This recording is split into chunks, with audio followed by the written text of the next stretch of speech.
are you ready? What's going on? Steady, are you ready? Are you ready? What's going on? What's going on? Cold, fresh air. Feel the melody that's in the air. I'm down, take a look around. What's going down? However do you want me? However do you need me? However do you want me? However do you need me? However do you want me? However do you need me? However do you want me? However do you need me?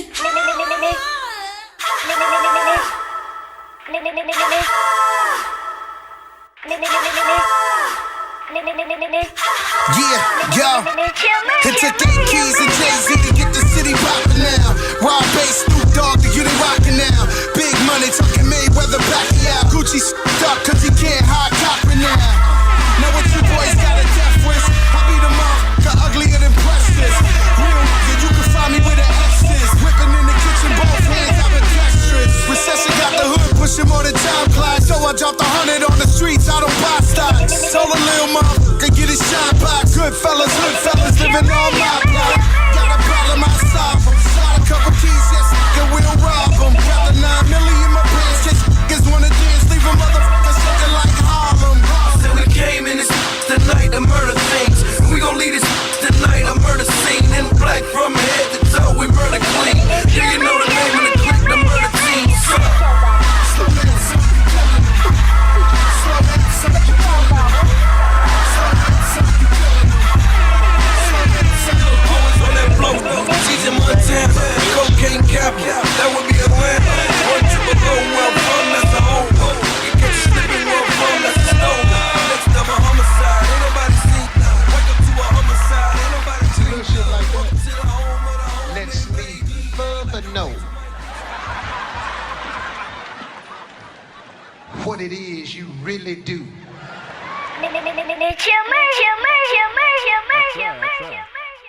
I swear to God, I try. Every time I try. What it do, y'all? What it do? I'm your host with the most, Chill motherfucking Murray. You are now tuned in to Live from the Spot. Shout out to everybody tuning in, not tuning in. You know how we do and how we rock. How am I sounding? What it do, Fury B? What it do, G? What it do, Teresa Jackson? What's going on? How I sound though? I'm trying not to use that damn camera mic because that echo sound vicious. That echo sounded vicious in that shit. I was like, yo, I need to get some soundproof pad in this bitch. I need to get some soundproof pad in this motherfucker for when I do have to use that camera. Yeah, because I was like, nah, that don't sound right. John, what's going on? I just got to speak up. That's probably what it is. That's all. I just got to speak up. And eventually it'll come back. Because I'm trying to see. I'm waiting until it hit that yellow peak. I don't want it to hit the red peak. Because that's where the camera be hitting. The camera be hitting the damn red peak and shit. And I don't like that. That shit sound terrible. So I at least like this. This is okay. Just turn your phone up, turn your TV up. What you need to do, like I said, I'm keeping the video volume down, so it's a nice little balance.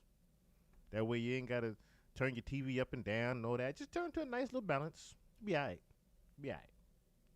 Alright. Alfonso, what's going on? I'm trying, man.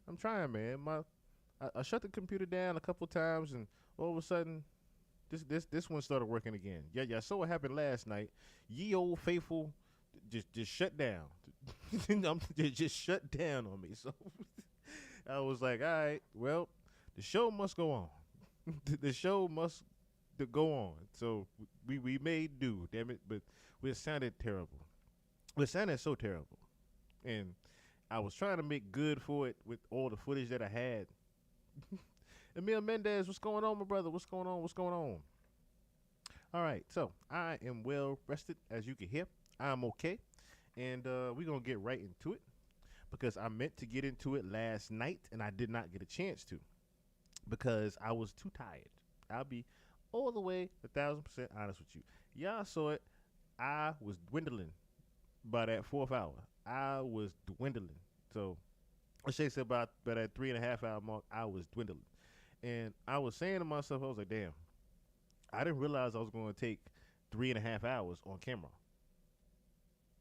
I did not think I was going to take that long with discussing Cameron and Jim Jones. But we did, so I said, fuck it. We'll still try to read some of the case. And like I said, I was just too damn tired. So I said, fuck it. We're going to do this tomorrow, and we're going to get it right, okay? So, all right. So I do have this pulled up here, but first and foremost, Another legal battle is intensifying as Drake is suing his own record label over Kendrick Lamar's diss track, Not Like Us. Say, Drake, I hear you like I'm young. they got to stop with that. Harassment suit in which the rapper claims Universal Music Group spread false and dangerous allegations that he's a pedophile by releasing and promoting the song. Trying to strike a chord, and it's probably A minor. Also mentioned in the federal lawsuit, this cover art, which Drake claims is an aerial image of his Toronto home, with markers meant to indicate a sex offender lives there. I don't get hurt much, but I They got to kill me with these damn soundtrack news clips. Drake now seeks to weaponize the legal process to silence an artist's creative expression. They not like us. They not like us. Not Like Us is nominated for 5 Grammys, and Kendrick is set to headline the Super Bowl halftime show. In music, I mean, we don't really win. I think that makes it so much, more intense and competitive. Also making headlines, Brad Pitt. A French woman says she was tricked by a scammer using AI photos of the star and handed over $850,000 because she was led to believe Brad needed money for a kidney transplant. His bank accounts were supposedly locked as a result of divorce proceedings with Angelina Jolie. The fake photos include Brad in surgery and holding up an I love you sign. All right, that got nothing to do with what we going to do tonight, but god damn it, 850 beans. Ooh, child. $850,000. AI is dangerous. I keep trying to tell y'all. AI is fucking dangerous out here. One day we're going to go over the scams that's out here. We're going to go over some video clips of the amount of people that be scamming with actual AI faces and shit. That shit is scary out here. It is scary out here, y'all. Y'all keep your third eyes open. Keep your third eyes open and your head on the swivel. I keep telling y'all, keep your head in the swivel because it's dangerous. AI is fucking dangerous out here. I'm trying to tell you. Man, oh man, oh man. All right, so let us get into, because they killing me with that damn soundtrack shit. Goddamn soundtrack news and shit. That shit, copyrights all over that bitch. I'm all right. That's enough. That's enough. That's enough of that there. All right. I guess I will bring it over here. Actually, no. I'm going to keep it over here. I'm going to keep it over here because I'm going to just zoom in. I'm going to just zoom that bad boy in. Just to make it easier, we're going to zoom that bad boy in just a little bit. All right. So, guess we'll start from the top. So, as we know already, this is following the petition that was filed. So, the petition has moved on to the actual lawsuit since he got the actual date. So, plaintiff Aubrey Drake Graham, through his attorneys, brings this complaint against defendant UMG Recordings, Inc. A single lie can destroy a reputation of integrity, and while it takes years to build a reputation, it can be ruined in 5 minutes. Straight from D.C., what's going on? Sir Lucian Grange, Chief Executive Officer of UMG, that was his line, That's crazy. So, in the middle of the night on May 7th, 2024, an armed group of assailants drove up to the Toronto house in which Drake and his family resided. Drake was inside. The car stopped in front of the residence. Someone yelled, "Fuck Drake," and at least one gunman began to open fire. One bullet went through the security gate and hit Drake's front door. Another bullet struck and wounded a security guard, who was also one of Drake's friends. While the car drove away, Drake and others in the house summoned help for the security guard and did everything possible to keep him alive. During the nearly 30 minutes it took for the ambulance to arrive, Drake and others labored to keep the man alive by applying pressure to the gunshot wound with towels. Blood was everywhere. After the security guard arrived at the hospital, surgeons worked quickly to remove the bullet, stop the bleeding, and save his life. Though it took days for his condition to stabilize, thankfully the security guard survived. Now, the crazy thing is, right? I missed the Cam and Jimmy breakdown, shake my head, get notified, and don't see you. Well, I that's the thing. I've been noticing that too, that a lot of people haven't been getting the notifications. You just definitely gotta I guess just check in. That's the best way I can say it nowadays, because I try to at least announce what I'm going to. I just don't be following the damn time because I'll be having other shit I gotta do, as well as I have to get the pre-production ready now for the pod. I'm back doing the music and shit now again, so that's what that be. So I take fault for that. I take a little bit fault for that because I don't also put down an actual schedule for you guys. I need to actually focus on giving you guys a nice little schedule to go by for me, like most streamers do, at least. And more notifying you guys myself.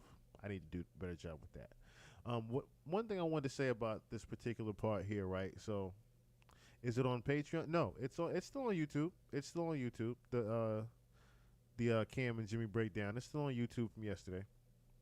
I still left the live up. I haven't clipped it up yet, but it's definitely still up there. Family Feuds is definitely up there. The main thing about this from the first security guard shooting was, I think I spoke about this last night as well. This was a result of the OVO XO beef that was going on between him and The Weeknd. This had nothing to do with Kendrick Lamar or UMG.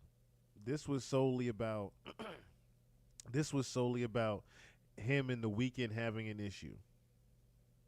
I don't have to say allegedly with that, because the week before this, as I said before, the week before this, Amir Cash's security guard also was shot.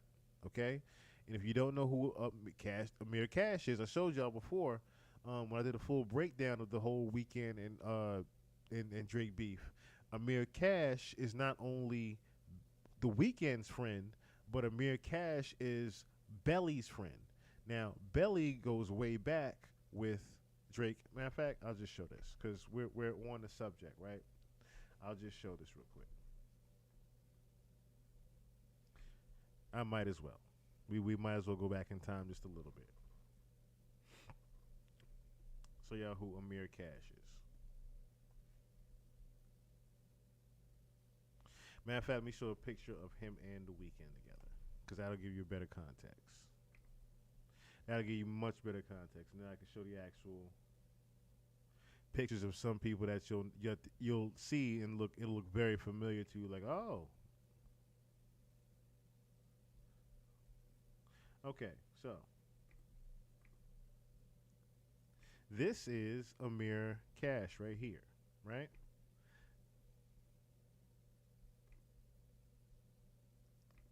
This is Amir Cash. His security guard was shot the week before this, right? Same with The Weeknd.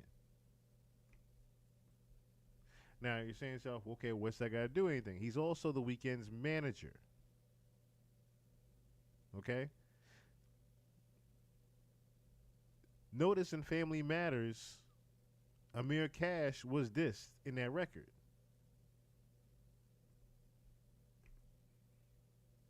Okay? Look at Amir Cash.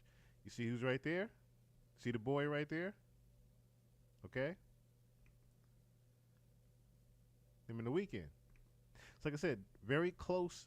If you know the names and you know the people, you know the actual beef that was going around. Now, let me show you who Belly is with Amir Cash. Okay? So, Belly is the gentleman here on the left with the Gucci on. Okay? Now, what I want you to know, though, okay, and I think I broke this down to you before. I said this before. I was like, if you know Belly's past, you already know that Belly is the one that pretty much runs a lot of the undergrounds of Toronto. I'll say allegedly for his behalf, okay? I will definitely say allegedly. Belly allegedly runs Toronto City, okay? Now, let me show you again who Belly is. Matter of fact, I think I have the actual joint here.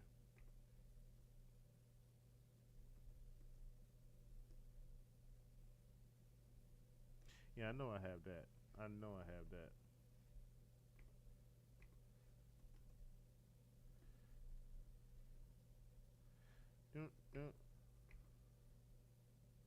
Yeah, I know I have that. Again, let me remind you who Belly is. And a record-setting day here in the city. Coldest temperatures we've seen in over 50 years. Cleanup crews have been up for days.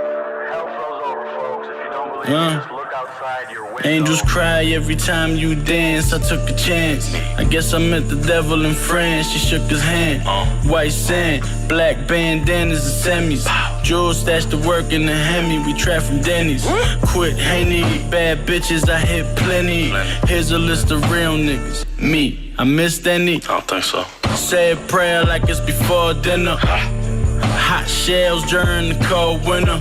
Wonder why I saw Balmain and custom board. Cause Santa never had shit for a Muslim boy.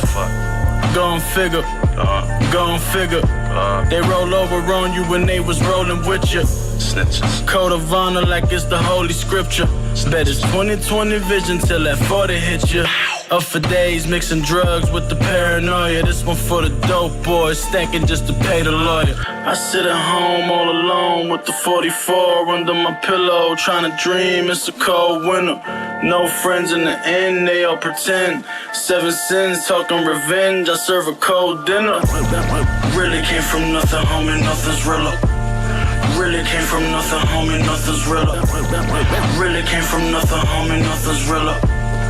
Really came from nothing, homie, nothing's realer. Okay, yes, meet the devil in France.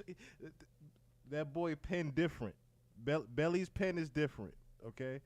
First and foremost. But at the same time, now this part I do have to go to YouTube for because I don't think I have the actual, let me see. Belly and Drake. When if they still, okay, they still do have that. So just so you can know who the correlation between these two, right?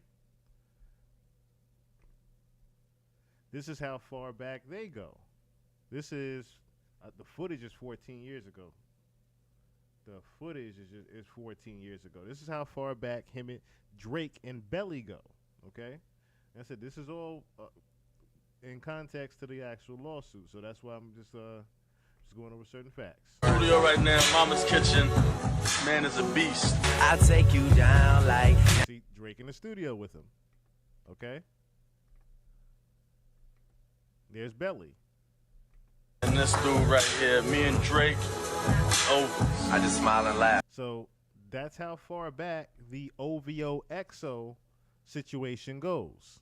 And I'm pretty sure, like I said before last night, and I've said this before in this pod when I explained the situation between OVO XO and them, I guarantee you Belly warned Drake and said, you better not. There better not be nothing that happens to Amir Cash. I guarantee you that's what Belly told Drake. There better not be nothing that happens to Amir Cash. The second something happened to Amir Cash, we on your ass. The second something happened to Amir Cash and that security guard got hit, and in the next week something else started happening, Drake took his ass to Houston, Texas. He knew that wasn't over no Kendrick. That had nothing to do with Kendrick. Absolutely nothing to do with Kendrick. That was the OVO EXO. Please understand there is a difference there. Is a huge difference. And as you see who Belly is, you can tell by his words what he stand on. So I guarantee you that is why that happened with that security guard. Matter of fact, while we're on YouTube, I'll show you. I don't know if I have the clip still of Amir Cash security guard. Security shooting.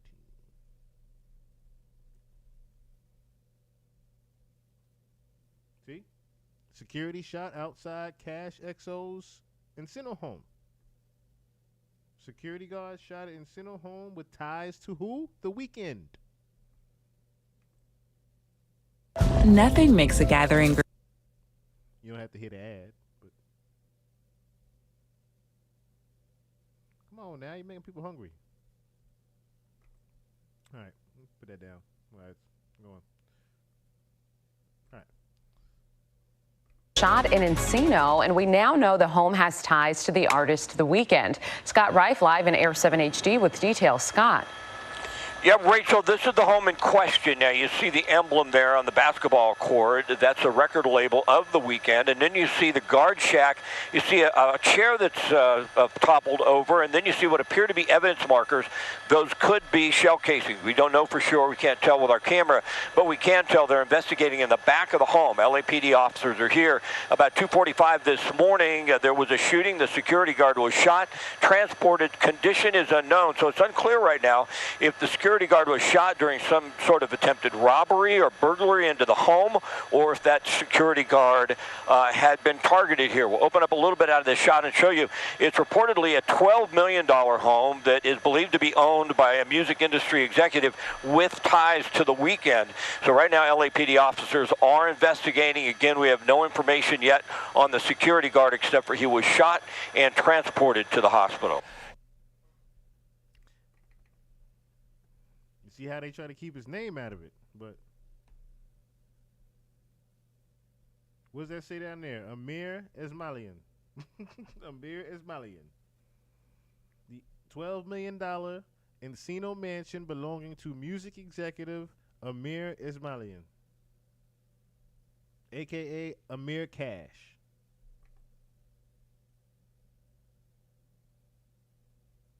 Yeah, Houston, Atlanta, Vegas. That definitely took his ass to Houston with the quickness. Like I said, the following week after this security guard got shot at Amir Cash's crib, Drake's security got shot. So that's how I knew that had nothing to do with Kendrick. Absolutely nothing to do with Not Like Us. All right, let's move along in the lawsuit here.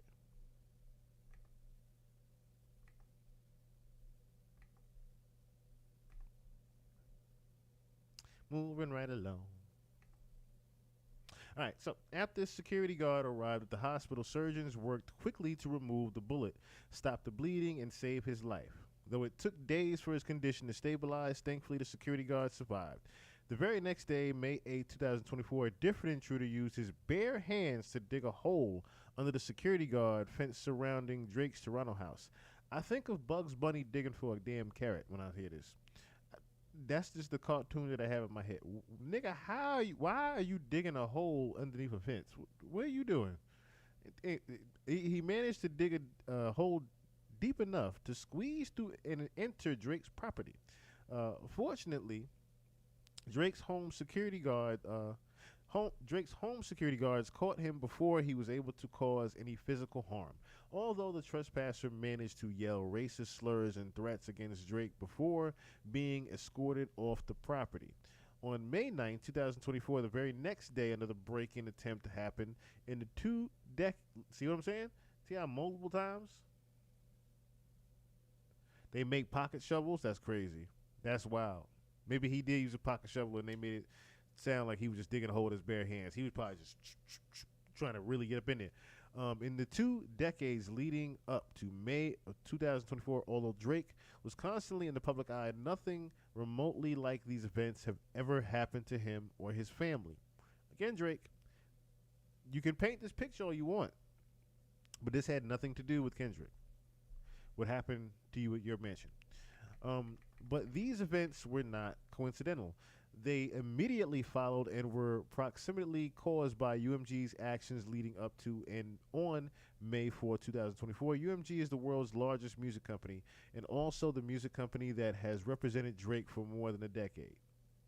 Yet on May 4, 2024, UMG approved, published, and launched a campaign to create a viral hit out of a rap track that falsely accuses Drake of being a pedophile and calls for violent retribution against him. Even though UMG enriched itself and its shareholders by exploiting Drake's music for years and knew that these salacious allegations against Drake were false, UMG chose corporate greed over the safety and well-being of its artists. Let me say this. The record is not a hit without the facts being true. Big Money, what's going on? Again, I'll say, the record is not a hit if there's not truth to it. If there wasn't truth to the actual lyrics, the record would not be a hit. Thus, the records that followed before that, or should I say were prior to that, those records would not ring off if there wasn't truth to them. Again, that has nothing to do with UMG. Now, let me also say this. I know already because we broke this down together. Yes, hence the bombing of Family Matters and all the records that followed that. Now, see, here's the thing, though, because like I said, we broke this down together already. I already know that this was a devaluing of Drake. I know that already. I broke the entire thing down that UMG was devaluing him to make sure that when he spun back around for renegotiation, he was not worth the same Drake that he was before. I already broke that down. I know that. I said that way before this lawsuit. Way before. I said that post the beef. Did I not? We went down the whole rabbit hole of him and UMG's past. So UMG is the world's... Okay, matter of fact, let's go down. Because in controversy, UMG saw an opportunity, seized it, and continued to fan the flames even after learning of the incitement to violence on May 7th and 8th, along with unrelenting vitriol towards Drake that has followed. The song in question is Not Like Us. The recording, written and performed by Kendrick Lamar Duckworth, known as Kendrick Lamar professionally, the recording was intended to convey the specific, unmistakable, and false factual allegation that Drake is a criminal pedophile and to suggest that the public should resort to vigilante justice in response. The recording is defamatory because its lyrics, its album image, the image, and its music video, the video, all advance the false and malicious narrative that Drake is a pedophile. The lyrics repeatedly accuse Drake of engaging in criminal acts, including by calling him a certified pedophile and a predator who needs to be placed on neighborhood watch. The image was designed to reinforce and, in fact, reinforces that accusation by depicting Drake's actual Toronto house covered in the icons that are known to be used by law enforcement, as well as public safety applications like Citizen to identify child sex offenders' residences online. The video bolsters the same message by, for example, showing images associated with sex trafficking and juxtaposing the game of hopscotch with lyrics accusing Drake of trying to strike a chord, and it's probably a minor. Now, here's the thing, right? Nobody put 2 and 2 together about the sex trafficking but us that I heard. Ain't nobody said that the video was talking about sex trafficking but us. I ain't hear nobody else talk about that but us when we were talking about the containers and whatnot. Did y'all hear any other potters? Did y'all hear any other chats talking about that? No. It was this chat right here. This chat right here figured out that those containers was about sex trafficking.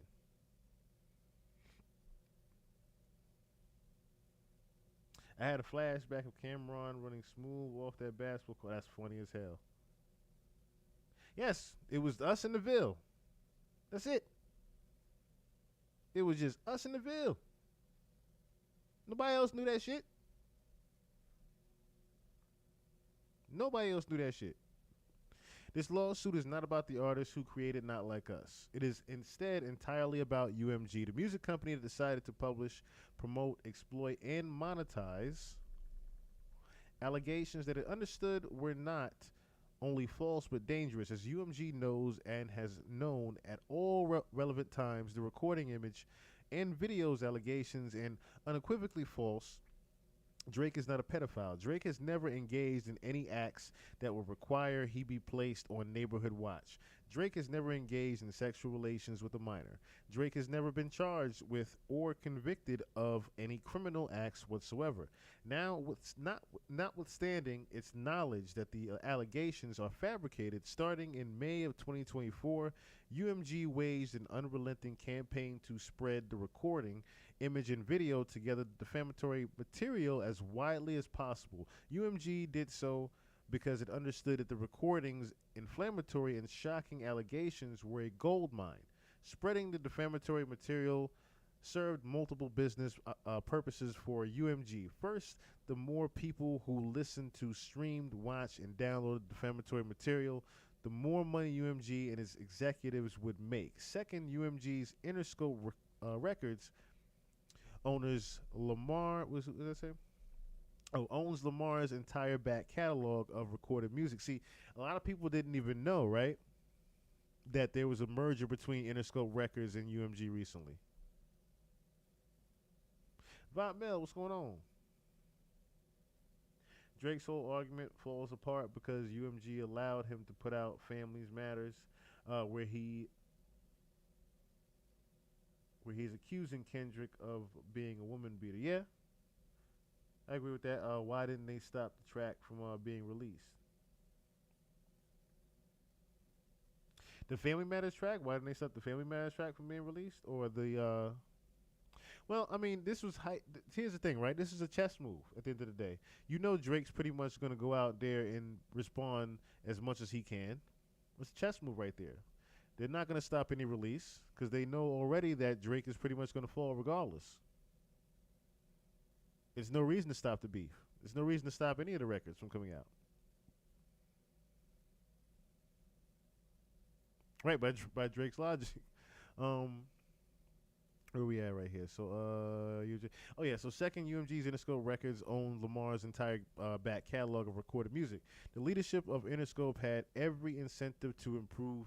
It could maximize Lamar's sales after only recently persuading him to enter into his own direct license for a limited recording commitment,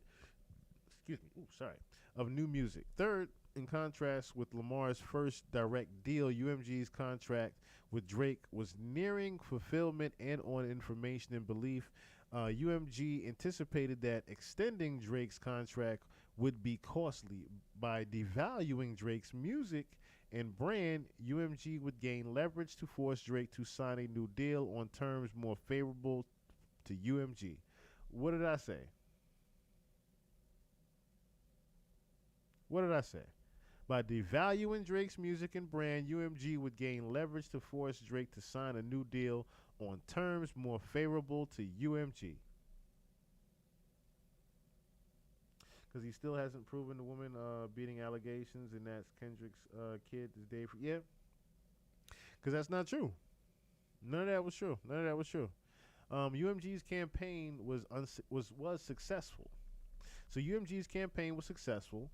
The recording cloaks cleverly dangerous lyrics behind a catchy beat and inviting hook. Capitalizing on those attributes, UMG used every tool at its disposal to ensure that the world would hear that Drake, like him young, the defamatory material has been played billions of times in its false central message has gone viral via social and legacy media channels in dozens of languages to at minimum hundreds of millions of people spanning the globe. There's even a Kids Bop version of this. There's a Kids Bop parody version of Not Like Us. It is hilarious, honestly. It is not just fans of rap music who now believe that Drake is a certified pedophile. The recording has become ubiquitous. UMG used its promotional resources and exclusive licensing rights to place the recording on numerous nationally televised events, including but not limited to award shows, national political events, and more. See, I want y'all to understand this too, right? I want y'all to really understand this too, right? DJ Berg, Bear Game, what's going on? So understand this. As much as he is mad about this, right? He knows that he really couldn't do anything to stop it. He knows he couldn't do anything to stop it ahead of time. It's not just the fans of rap music who now believe that Drake is a certified pedophile. See, that's the thing. He got to hear that he got to hear from Little Adonis at this point. Little Adonis is telling him at this point that kids are talking about this shit in school. That's when shit is really hitting the fan for him. When he got to go to parent-teacher conferences and shit, and they got to talk about certain shit like this. And he got to walk around in the damn school all nervous and shit because of what happened with this damn Not Like Us record. That's what this comes down to here. Okay. The recording has become ubiquitous. UMG used its promotional resources and exclusive licensing rights to place the recording on numerous nationally televised events, including but not limited to award shows, national political events, and more. But billions of plays and ubiquity were not enough for UMG. Over the course of the last several months, UMG has made significant financial investments and leveraged its professional connections via sophisticated and highly organized publicity campaigns to arrange for the recording to be performed at one of the most significant and viewed cultural events of the year, the Super Bowl. UMG is legally responsible for the release, publication, and promotion of defamatory material, including the foreseeable consequences of the same.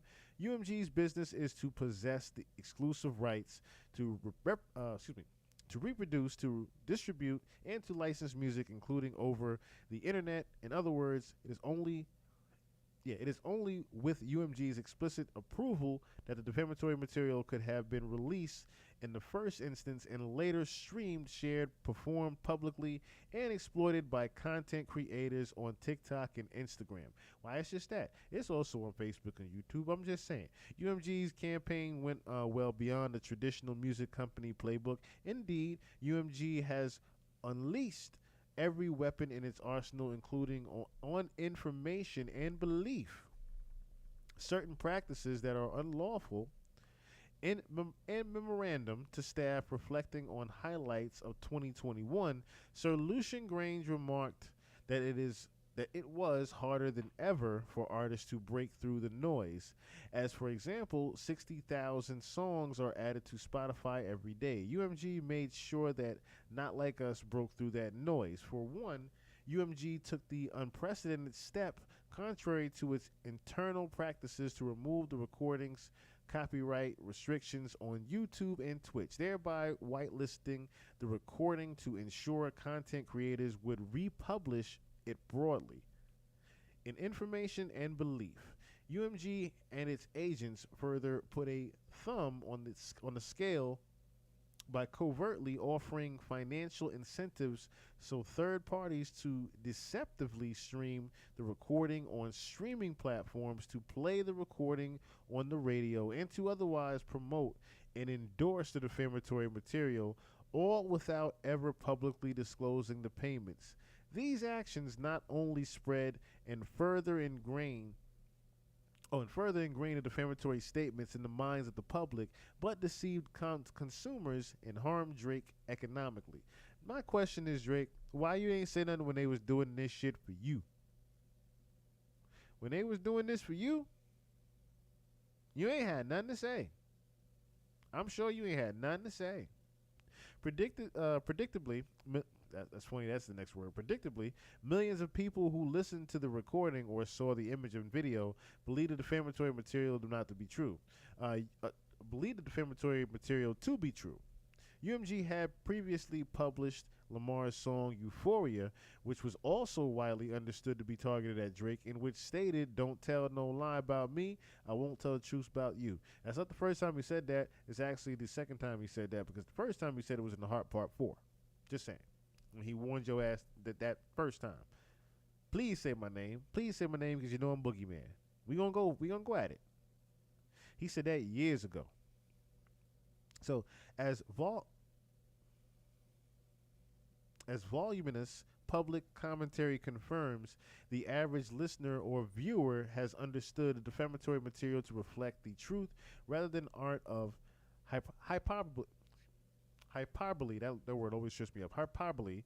In the words of one commentator, now everybody believes that Drake loves touching children. You know the crazy thing is, if they was to even have ask me about any information, I would just show them one video. Just one video. That's all you need to do. That Ayana video is all you need to look at. Anyway, UMG's greed yielded real-world consequences.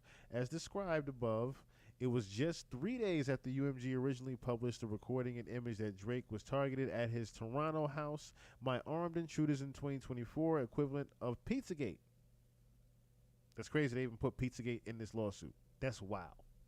The online response was similarly violent and hateful. An avalanche of online hate speech has branded Drake as a sex offender and pedophile, among other epithets. Public commentary has repeated the false claims that Drake is a pedo and sexual abuser on the level of Weinstein, Diddy, and Epstein. Wow, they really going there with this lawsuit, huh?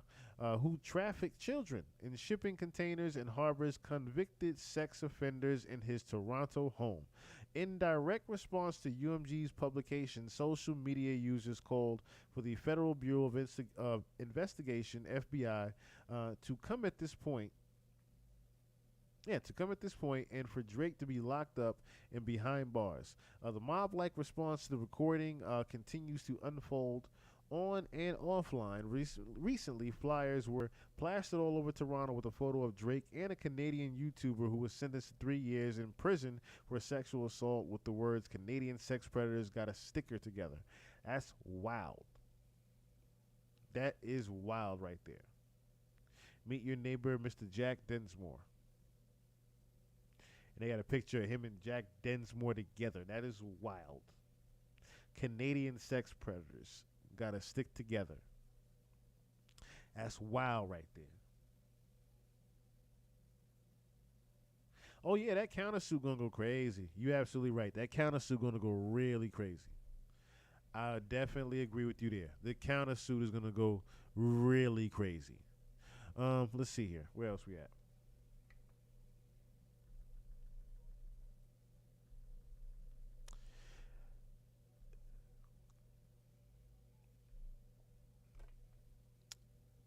With the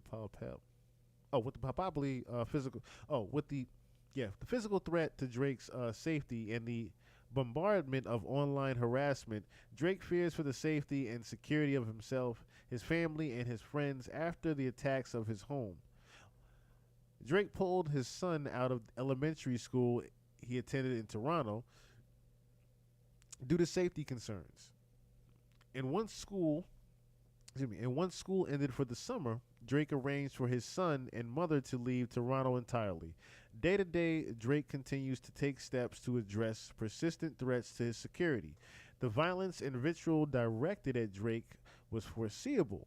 The recording falsely accuses Drake of one of the most vile behaviors imaginable and explicitly calls for retaliatory violence and retribution against him. The false pedophile accusation is a devastatingly effective method of assassinating someone's character online. When spreading virally, the accusation can destroy an individual's reputation and brand in a matter of days. As one expert on conspiracy theories has explained, there's always been a certain amount of salaciousness in these conspiracy theories. And if it involves children, people immediately just lose their mind, even if these children don't exist. If you just put out the suggestion there, it grabs a hold in a way that is difficult to dislodge. UMG understands just how dangerous these kinds of false allegations are. Indeed, when it comes to allegations against UMG and its executives, they have not hesitated to take legal action against their accusers.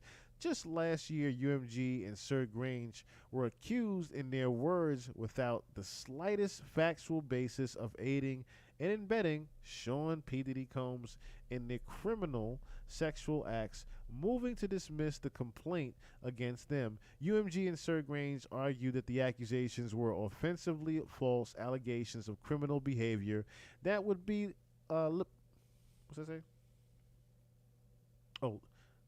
Libellous per se, if not contained within a legal filing. Sir Grange called the allegations against him knowingly and maliciously false and defamatory. Sir Grange also explained that a single lie can destroy a reputation of integrity, and while it takes years to rebuild reputation, it can be ruined in 5 minutes. Thus, recognizing that false allegations against him might interfere with his efforts to lead an honorable personal and professional life, Sir Grange promised to pursue those who have made these outrageous allegations against him. In stark contrast, when Drake confronted UMG about its role in promoting allegations of sexual misconduct, lacking the slightest factual basis against him, UMG refused to do anything to help. Instead, UMG continued to republish and promote the defamatory material even after Drake had unequivocally denied the allegations in public and had communicated that in private to UMG. Drake informed to UMG of the tangible harm that the publication and promotion of the recording had caused him, including violence, threats, reputational and financial damage, and more. Yet UMG still chose money over the safety and well-being of its artists, notwithstanding its public commitment to behaving honorably and with honesty and setting the right tone in all that we do. Many months prior to filing this litigation, Drake attempted to address these claims privately with UMG. Drake believed, per Sir Grange, that UMG's leadership should be held accountable for the decisions we make and how we conduct ourselves. And UMG purports to care about threatening and abusive behavior. Indeed, UMG's code of conduct notes that harassment can take different forms, such as speech that is threatening or abusive, and declares the violence, threats, and physical intimidation are not tolerated at Universal Music, because we all share the responsibility to make health and the safety a constant priority. Yeah. Yet, in response to Drake's concerns, UMG responded that Drake would face humiliation if he brought legal action. So UMG had responded and said that Drake would face humiliation if he brought legal action. Presuming that the public would be unable to understand UMG's role in exploiting and profiting from this dispute, UMG's posture as the world's largest music company was that it is untouchable. See, that's the thing. UMG has even they even know the secrets that Drake knows that he can uncover. So I would tread lightly if I was him. If they're literally telling you that, Drake, like, this ain't even nothing. Not like us ain't nothing compared to what they can actually do to you. So UMG's response to Drake was especially perverse, given that it is perfectly willing to sue to protect its own interests when it believes that doing so will protect its property. UMG is engaged in the business of acquiring, administering, licensing, exploiting, and otherwise monetizing the music of its artists, including Drake, and it does not hesitate to file lawsuits when doing so suits its financial interests. This lawsuit is both necessary and appropriate because UMG has repeatedly defamed Drake while exploiting and monetizing his work, with his own record label having ways to campaign against him and refusing to address this as a business matter. Drake has been left with no choice but to seek legal redress against UMG. UMG may spin this complaint as a rap beef gone legal, but this lawsuit is not about a war of words between artists. This lawsuit involves no claims against Kendrick Lamar. I repeat, this lawsuit involves no claims against Kendrick Lamar or any other artist. Instead, it is about UMG, Universal Music Group, the publisher and exclusive rights holder of Lamar's music, as well as Drake's, and its malicious decision to publish and promote through covert means false allegations about Drake that UMG knew were false, explosive, inflammatory, and certain to result in both vitriol and substantial harm to Drake's reputation. Notwithstanding a relationship spanning more than a decade, UMG intentionally sought to turn Drake into a pariah, a target for harassment, or worse. UMG did so not because it believes any of these false claims to be true, but instead because it would profit from damaging Drake's reputation. Drake thus brings this action to hold UMG responsible for the actual and foreseeable harm he has suffered and will continue to suffer because of UMG's choice to elevate profits over the well-being of its artists and the music-consuming public. Okay. So as plaintiff again, Aubrey Drake Graham says defendant UMG recordings, wholly sorry, so under the laws of the Netherlands. Okay, so just breaking down UMG right here at the parties. All right, so jurisdiction and venue. It goes the background, of course.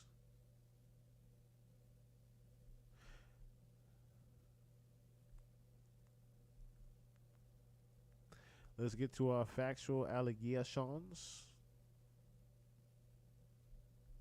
That's what I want to get to, our factual allegations. UMG's licensing and publishing rights with Kendrick Lamar.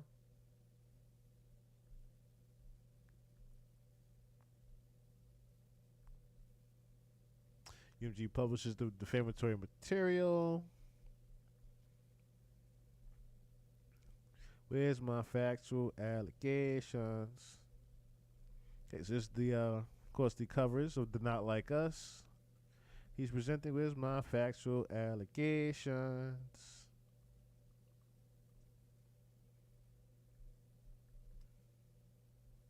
This is just presenting that evidence. Drake publicly denies the defamatory material. Okay, so this is still covering the background. Still covering the background is the video on YouTube. Certified lover boy, certified pedophile. They paused it on it. That's funny as hell. Okay, that is funny as hell right there. On YouTube, a watermark for Vivo. So they letting us know that they own Vivo. Which, if you didn't know, you need to know. There's a picture of them doing the hopscotch with the A minor. And there goes the sex trafficking containers. I said nobody pointed that shit up. Me and the Ville. Until now. Until now. And of course the pinata. No OVO hoes were harmed during the making of this video. Where's my factual allegations? UMG published the defamatory material. Okay. Where's my factual allegations?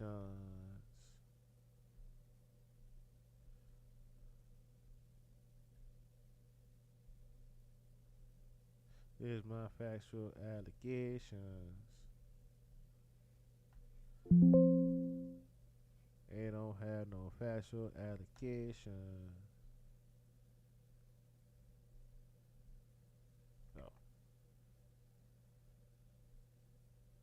Oh, so I only have those two. Okay. All right, bet. All right, so I guess we'll, let me see. Oh. Get that out of there. I guess they don't have a factual allegation. Because I say, we know the part about the UMG being a major giant. And we know the things that it does own, the TikTok and everything like that. Let me see. Good spot to get it at.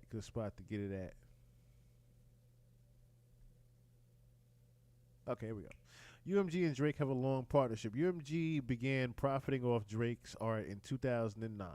The parties extended their contract in 2022. After announcing the 2022 contract extension, Sir Grange described Drake as one of the biggest artists of today and expressed that UMG couldn't be more excited about what lies ahead for its relationship with Drake.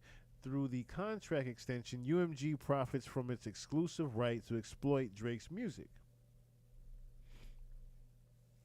The contract between UMG and Drake is up for renegotiation in 2025. Aha! So that he knew that the renegotiation was up this year, was coming this year. By the spring of 2024, UMG understood that the rise of streaming platforms had enhanced a bargaining power of artists.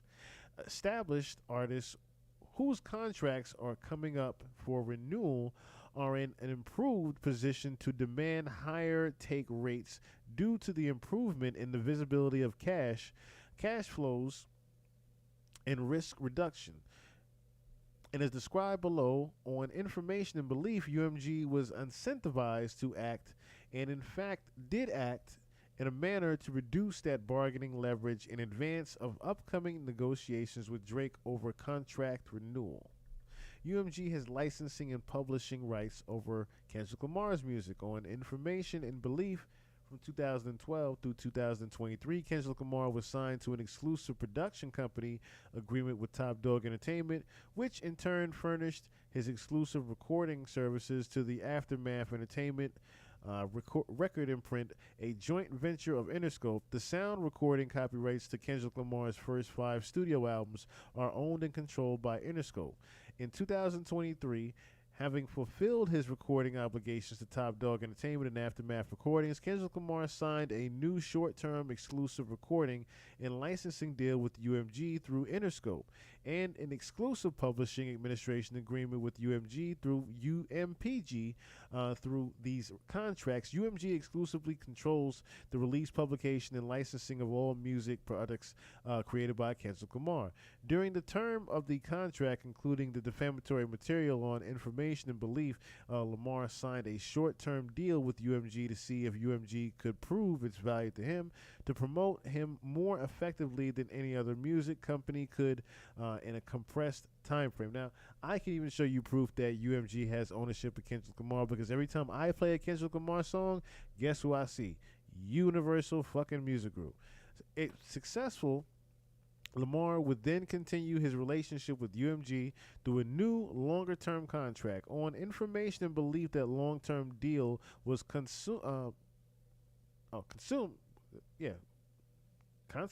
consummated in December of 2024. Let's move that out of the way.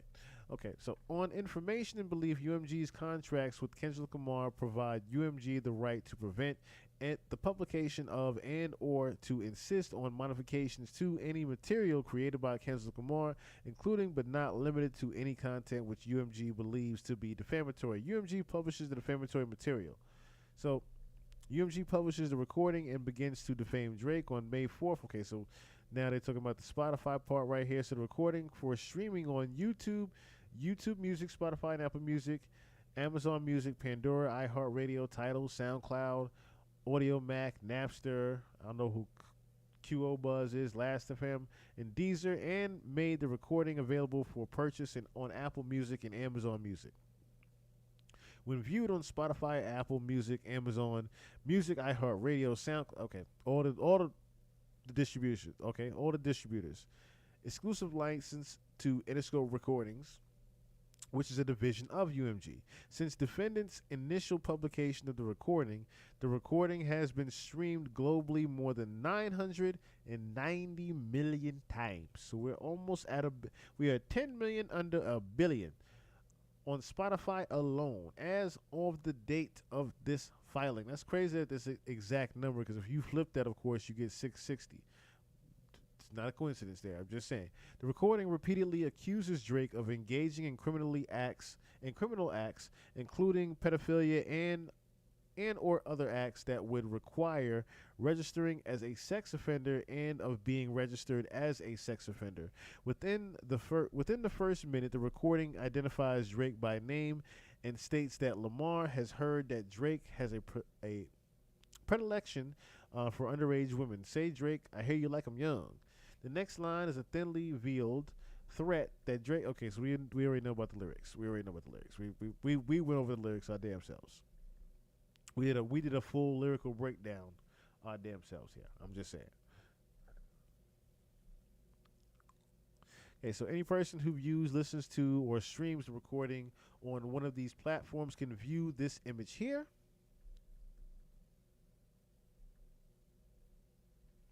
And they're talking about the cover itself. Okay, so as of the date of the filing, UMG's original publications of the recording and image remain available on the aforementioned platforms. At all relevant times, UMG knew that the allegations in the defamatory material were baseless.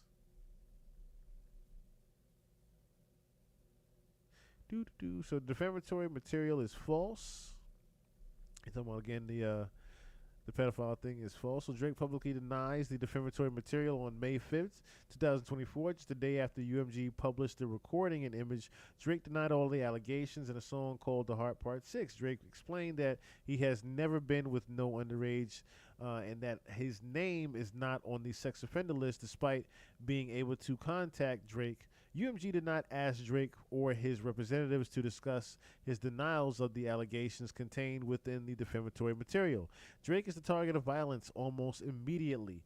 And they talk about, again, the same situation with the security guard. At 2 a.m. on May 7th, a group of men drove by Drake's Toronto residence and screaming, "Fuck Drake." Of course, then that happened with the shooting. They described the same situation again about May 8th and, of course, May 9th with the other trespasser, excuse me. And on here, of course, on YouTube, they talked about the Vivo. They own Vivo, I should say. And there's the A minor, and of course, the white containers of sex trafficking.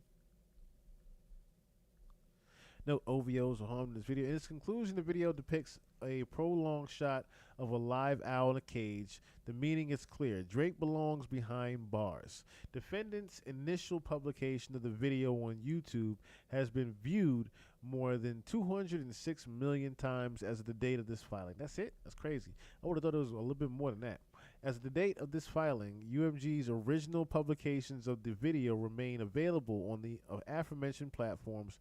On information and belief, each of Sir Grange, Mr. Janik, Mr. Monte Lipman, and Mr. Avery Lipman played a key role in the initial publication of the video, either in directing or approving the publication and or failing to prevent its publication.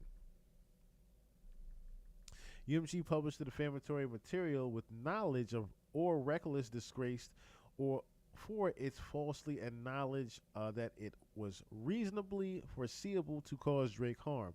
UMG does not believe now, nor has it ever believed, that Drake is a pedophile, a sex offender, or otherwise. Defendant published or republished and promoted the defamatory material knowing the allegations were not true, or at least with reckless disregard for its falsity. UMG also published and promoted the false allegations against Drake despite the inherent improbability of the allegations' reliable contrary information and awareness that they were unsupported by any evidence, let alone reliable evidence. As an initial matter, UMG has a financial interest in knowing any potential liabilities that Drake had or could have, including criminal charges or convictions as laid out in UMG's code of conduct. UMG is committed to human dignity, does not tolerate human rights abuses such as child labor, slavery, human trafficking, and unsafe or unfair work practices at our operations, and only conducts business with partnership suppliers and customers who share our commitment to protecting human rights. Okay, so let's move a little bit further down here. I heard about the whole Kai Cenat thing. Still waiting to see his name here. UMG also knew or should have known that by publishing the defamatory material, it was gambling with Drake's safety. Critically, in addition to accusing Drake of being a criminal pedophile, the defamatory material calls for violence against Drake and depicts his Toronto address. Incidents like 2016's Pizzagate show how accusing someone of being a pedophile and or of committing crimes against children can quickly spin out of control into a viral conspiracy theory and of acts of real physical violence. UMG directly knows what harms can arise from such outrageous allegations of criminal activity. UMG Sir Grange were recently accused of aiding and abetting P. Diddy and committing. See, that's what I'm saying. Sometimes it gets really repetitive inside these lawsuits. So I'm trying to find the some different parts here. It's a public campaign to ensure maximum spread. UMG's used social media to promote the defamatory material and market the recording's popularity to consumers. In the months since the initial publications, okay, so here we go. In the months since the initial publications and for months after it understood the harms Drake had suffered as a result of the defamatory material, UMG repeatedly posted the defamatory material to its social media accounts, including Interscope and UMPG accounts.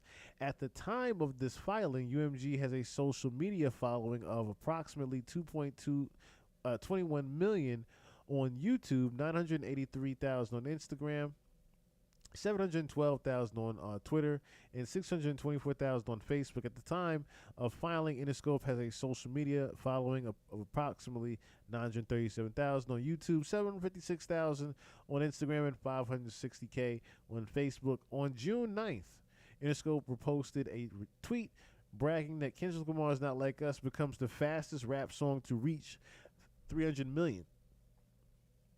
300 million Spotify streams in only 35 days. It's crazy how they use those little intricacy of numbers of celebration there too. The post features the image side by side with the photo of Kendrick Lamar. The post has approximately 604,200 views.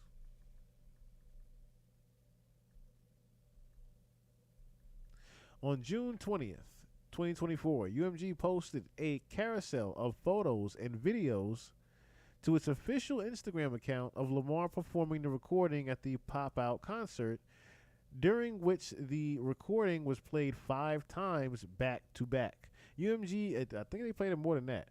They played it way more than 5 times. I'll tell you more than that. UMG captioned the post, history was made. It definitely was that night, though. Fire emoji.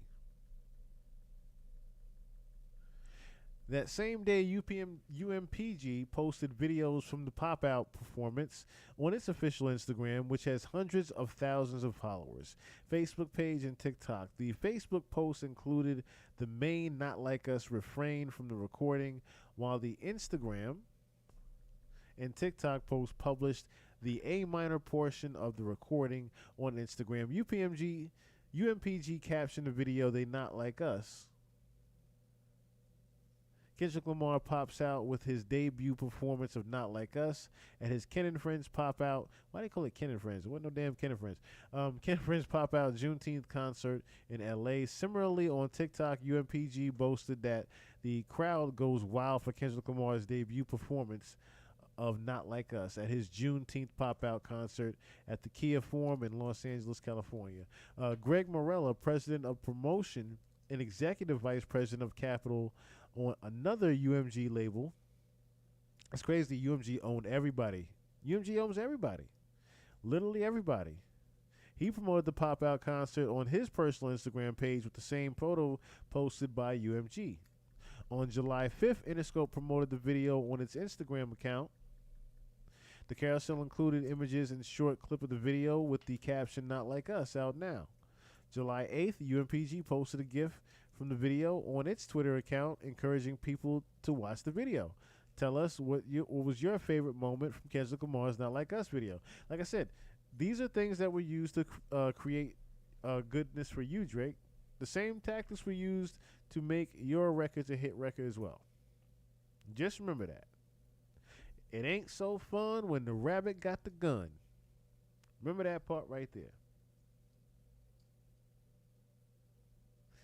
On July 15, 2024, Interscope reposted two Twitter posts, including one from Complex regarding a fan's creation of a Not Like Us video game.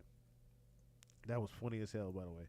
The posts depict images from the video game which emulate the scene from the video in which an owl-shaped pinata is beaten with a bat and ultimately destroyed. The posts together have 3.5 million views. On July 16, 2024, Interscope reposted on Twitter that the recording had become the best-selling rap song of 2024 in the U.S. On July 24th, UMG posted on its Twitter account about the recording charting as the most streamed song of the week. And on August 29th, UMG posted on Twitter with a link of the Spotify Summer Hits 2024 playlist with a caption boasting that the recording was a song of the summer. Again, when these same tactics were used for you, Drake, you can't cry about it. Executive produced a show about teenagers getting high and fucking. Yes, that Euphoria show. Which was so crazy that Kendrick Lamar titled the song Euphoria. Kendrick titled the song Euphoria. I guess that they ain't put two and two together on that in this lawsuit, huh? Kendrick had a song called Euphoria about the show. About the show. Lucian Grange got dropped out the Diddy case swiftly, and Drake think he gonna beat him?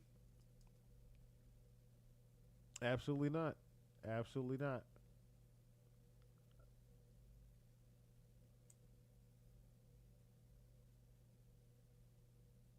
They need to read to the image where he was sitting on the bed today. That ain't today now.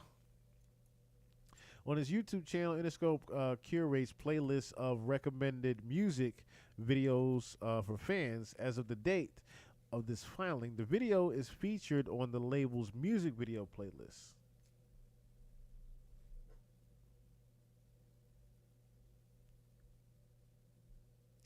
On November 8, 2024, following an extensive publicity campaign launched and managed by UMG, the Recording Academy nominated the recording for several Grammy Awards, including the top awards for Record of the Year, Song of the Year, Best Rap Performance, and Best Rap Song, and nominated the video for Best Music Video. Following the release of the nominations, Interscope posted a congratulatory message on its Instagram. UMG also posted on Instagram and Twitter bragging about the nominations for the Song of the Year. Kendrick just opened his mouth. Someone just handed him a Grammy right now. I remember that song in the Family Matters video. Kendrick just opened his mouth. Someone gonna hand him a Grammy right now. UMG used its ownership interest to promote the defamatory material. On Information and Belief, UMG used its stake in Complex, a global youth entertainment entertainment network, to further promote the defamatory material. Between May 5th, 2024 and the date of this filing, Complex has published at least 50 articles about Not Like Us and posted about the recording hundreds of times across its website and social media accounts.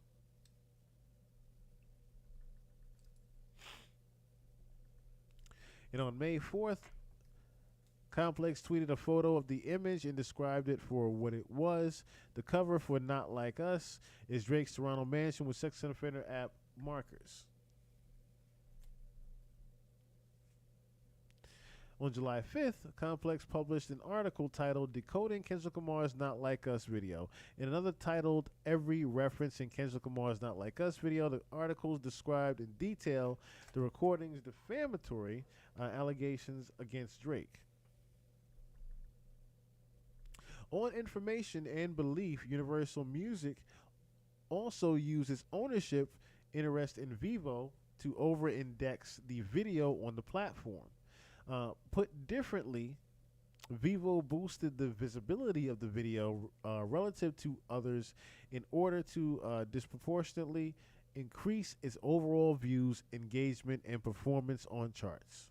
UMG granted licenses to promote the defamatory material. UMG also uses Global Publishing Division, UMPG, to license the defamatory material for the broader use and consumption. Since the recording's release, UMPG has listed the recording on its website for licensing on television and in film. Like I said, sometimes the lawsuit does start to get a little bit repetitive. And I'm trying to find, like I said, the part that I heard about earlier, but so far I have not run into that. I haven't seen the part about him dissing YouTubers just yet either. I feel like we're getting to that, though. On the UMPG website, third parties seeking to license songs for audiovisual publications can filter by genre, chart-topping songs, and themed playlists. UMPG markets the recordings as having a winning achievement lyrical theme. See, it's crazy how he knows all the in and out workings of how the label is. He knows all the in and out workings of how the label is.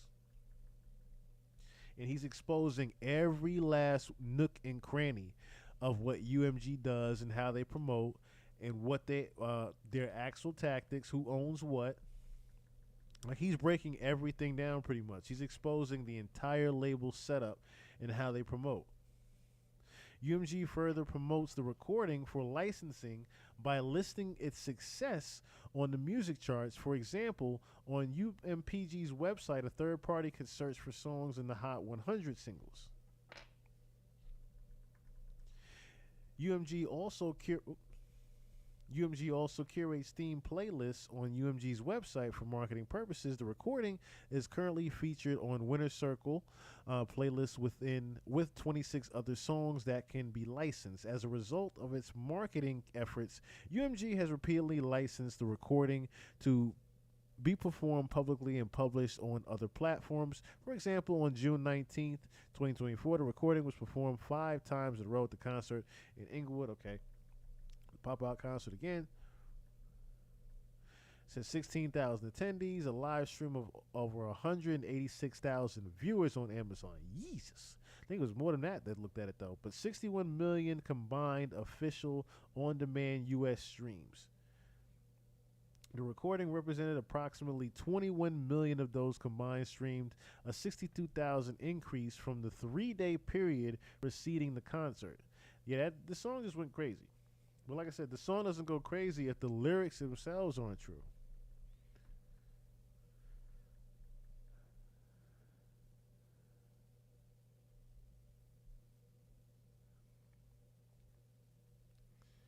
Okay, this is just pictures right here. Okay. I was wondering what that was there for a second. The little other little docket parts right there, the redactments. Recording had so following the recording had been okay. So I see what it's saying here. So during the I guess upon the date of this filing, the recording had been used in over 1.3 million videos on TikTok. Yeah, there's a lot of dance videos. Over more than 100 TikToks using the recording have been viewed at least 2 million times each, with many being viewed tens of millions of times. In total, 125 popular TikToks have been viewed over 1 billion times. And as of the date of this filing, the recording has been used in over 616,000 reels on Instagram. UMG also granted licenses for the recording to be played at sporting events, award shows, and political rallies. The recording has been played and broadcasted on television during coverage of games for the MLB, NBA. I told y'all, the NBA was playing Euphoria, and WNBA. The recording also played during the July 2024 ESPY Awards, an annual award ceremony that honors the top athletes in sports performances of the year. During the July 2024, he was probably at the awards show like, wait, what? They're playing Not Like Us at the damn ESPY Awards? He's probably sitting in that damn crowd, mad as hell that they was playing that. During a July 2024 campaign rally for Vice President Kamala Harris in Atlanta, Georgia, the DJ played the recording to the live crowd. Video footage showing the crowd singing along to the lyrics, certified lover boys, certified pedophiles, and trying to strike a chord It's probably a minor. It quickly went viral on social media. The recording also played during the highly anticipated roll call vote for president during the Democratic National Convention. The recording blared in the United Center as California's Governor Gavin Newsom cast the state delegates. The convention was reportedly viewed by approximately 20 million people across 12 television networks. The recording also became the postseason anthem for the Los Angeles Dodgers playoff run and eventual 2024 World Series victory. The Dodgers had featured the recording in a hype video posted to their official YouTube page. Lamar is set to headline the Apple Music Super Bowl. Not sure what number that is there. I'm not sure what Super Bowl they're up to. The halftime show in New Orleans on February 9th. That's a weird date there, 2/9/25. That's a weird one right there. Which will be, Oh, 2 times 9, 666. Oh. I do see it now. 2 times 9 is 18, and you do the triple. Something is going to happen in the Super Bowl. Okay, so which will be broadcasted on Fox. On information and belief, UMG conferred financial benefits and leveraged existing business relationships to secure the headliner spot at the Super Bowl. UMG made covert payments to third parties to deceive consumers. In addition to publishing, marketing, and licensing the defamatory material on information and belief, UMG also put a thumb on the scale, providing covert financial incentives to third parties to further spread the lies against Drake. UMG caused third parties to fake streams. UMG directly or through its agents conspired with and paid currently unknown. Baby Juju, what's going on? Paid currently unknown parties to use bots to artificially inflate the spread of the recording on Spotify. Bots are software programs designed to mimic human behavior to appear to be real social media accounts. One individual whose identity is unknown to plaintiff revealed publicly on a popular podcast that Kendrick Lamar's label, Interscope, paid him via third parties to use bots to achieve 30 million streams on Spotify in the initial days following the recording's release, with the goals of jumpstarting its spread and turning it into a crazy hit on the platform. UMG's desire to jumpstart the recording's popularity is unsurprising, because streams beget more streams. Songs identified as top streamers land on most popular lists and playlists, which leads to more streams and therefore more licensing requests, more purchases, more partnerships, and ultimately more money for UMG.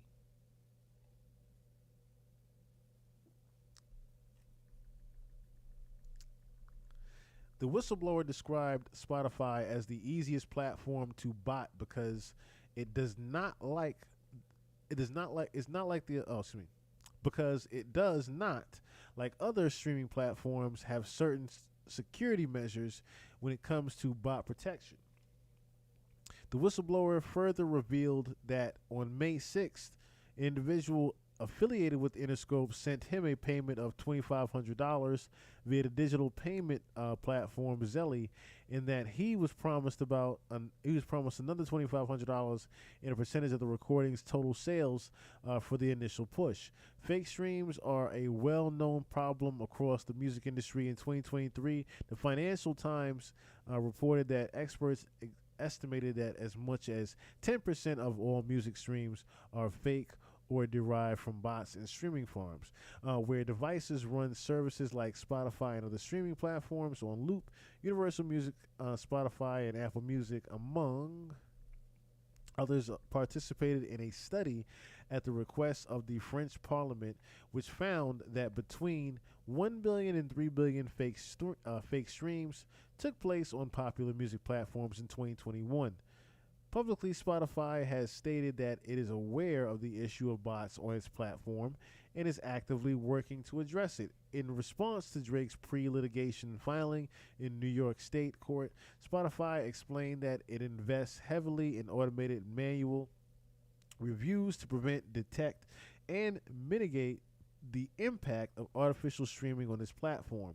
UMG offered undisclosed financial incentives to promote the recording. So, on information and belief, UMG also offered financial incentives, including direct payments and reduced licensing rates, to various third parties to promote the recordings. These financial benefits were never disclosed to consumers, according to confidential sources recently made known to Drake's. Certain UMG labels have engaged in pay-for-play arrangements with radio and streaming services to boost the popularity of specific songs and use bots to artificially inflate streaming numbers. Ain't no just new to Drake. He been knew that shit. Drake has also received information that UMG engaged in a classic pay-for-play scheme by paying to increase the airplay of the recording on the radio, including radio stations in New York. Specifically, Drake has received information that at least one member of UMG's radio promotion team made payments to an independent radio promoter who agreed to transfer those payments to radio stations and or radio station employees in exchange for those radio stations. And those radio stations playing and recording, On information and belief, this practice was more widespread than the one member of the UMG radio promotion team. This pay-to-play practice, known as payola, is prohibited by the Communications Act of 1934 and has been the subject of regulatory scrutiny by a number of executive agencies. In 2006, UMG agreed to pay $12 million in a settlement with the New York Attorney General following an investigation involving accusations that UMG executives had used a broad array of pay-for-play tactics to secure radio airplay for music.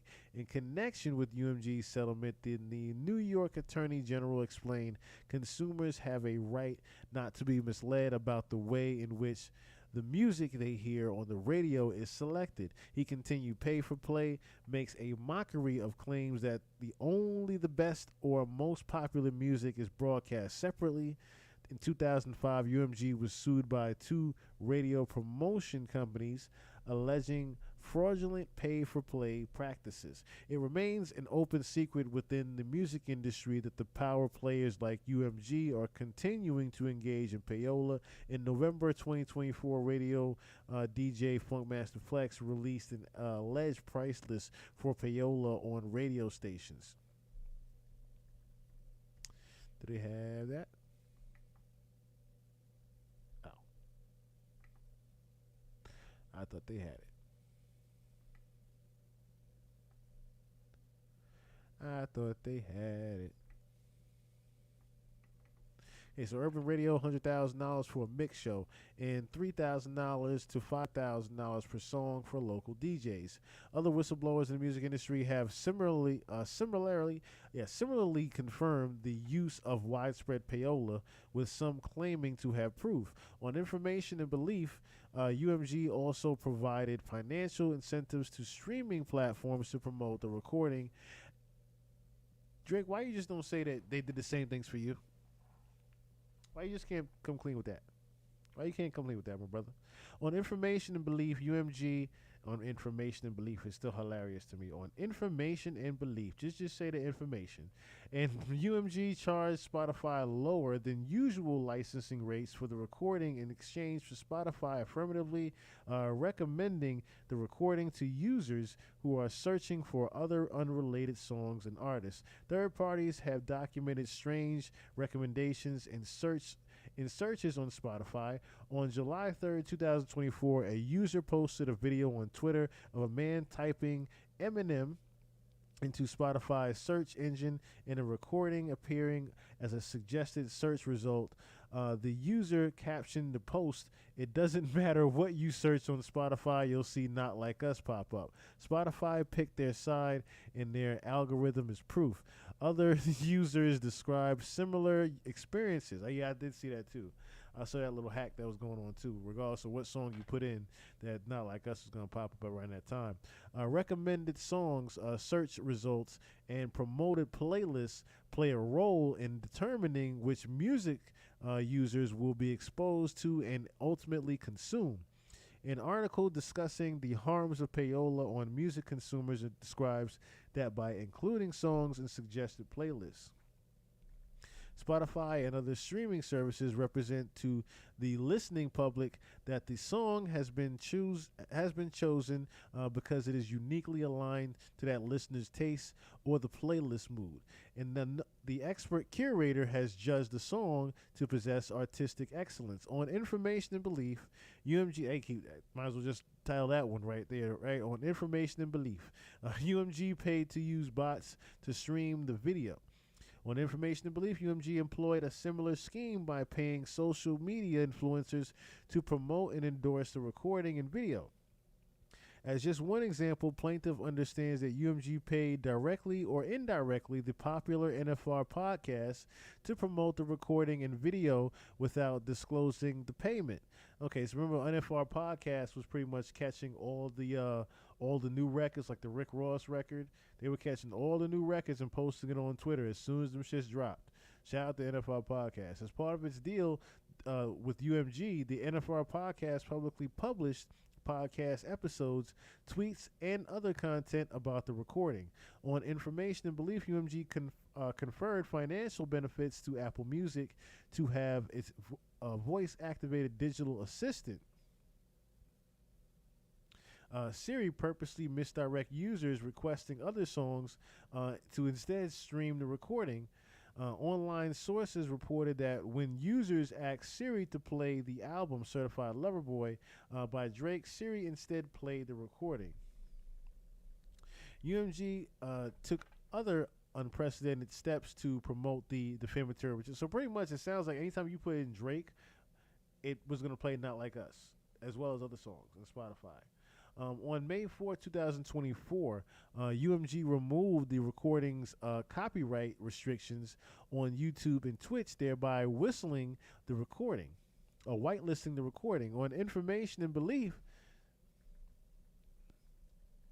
this action was directed by Interscope's Executive Vice President and Head of Digital Marketing, Ramon Alvarez Smickley. This whitelisting was done purposely and with the full knowledge of UMG for the purpose of spreading the recording and its defamatory content. As broadly as possible and as quickly as possible, UMG has formal ban on whitelisting and had never before whitelisted a song on any platform to plaintiff's knowledge. In and around June 2024, UMG reinstituted the copyright restrictions on the recording. The effect of whitelisting the recording was massive and immediate.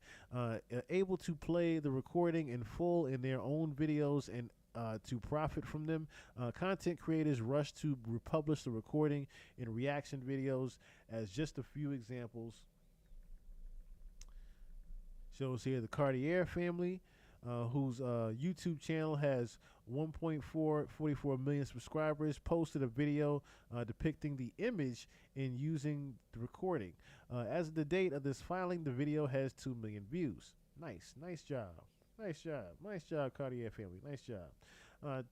Twitch streamer No Life Shack posted a 14.5 million clip of his reaction to the recording on his YouTube channel, which has 4.75 million subscribers. As of the date which of this filing, the video has 5.3 million views. Even No Life Shack. And YouTuber Zayas posted a 15-minute video of his reaction. So it wasn't just Casanat, it was everybody he was getting at. It was everybody. YouTuber Zayas posted a 15-minute video of his reaction to the recording. Why you ain't list me in this shit? I put one up there. This ain't got as much views, but I put one up there. Onto the recording on his YouTube channel, which has 4.94 million subscribers. That's probably why I got the subscribers. I only got 6,000. We there. We getting there. As of the date of this filing, the video has 6.6 million views. On May 5th, 2024, Twitch streamer RDC Gaming posted his reaction by depicting the image and using the recording. As of the date of this filing, the video has over 4.5 million views. Twitch streamer Kai Sanat posted a 20-minute video of the reaction to the recording On his YouTube channel, which has 11.6 million subscribers, the video's thumbnail depicts the image. As the date of this filing, the video has over 9 million views.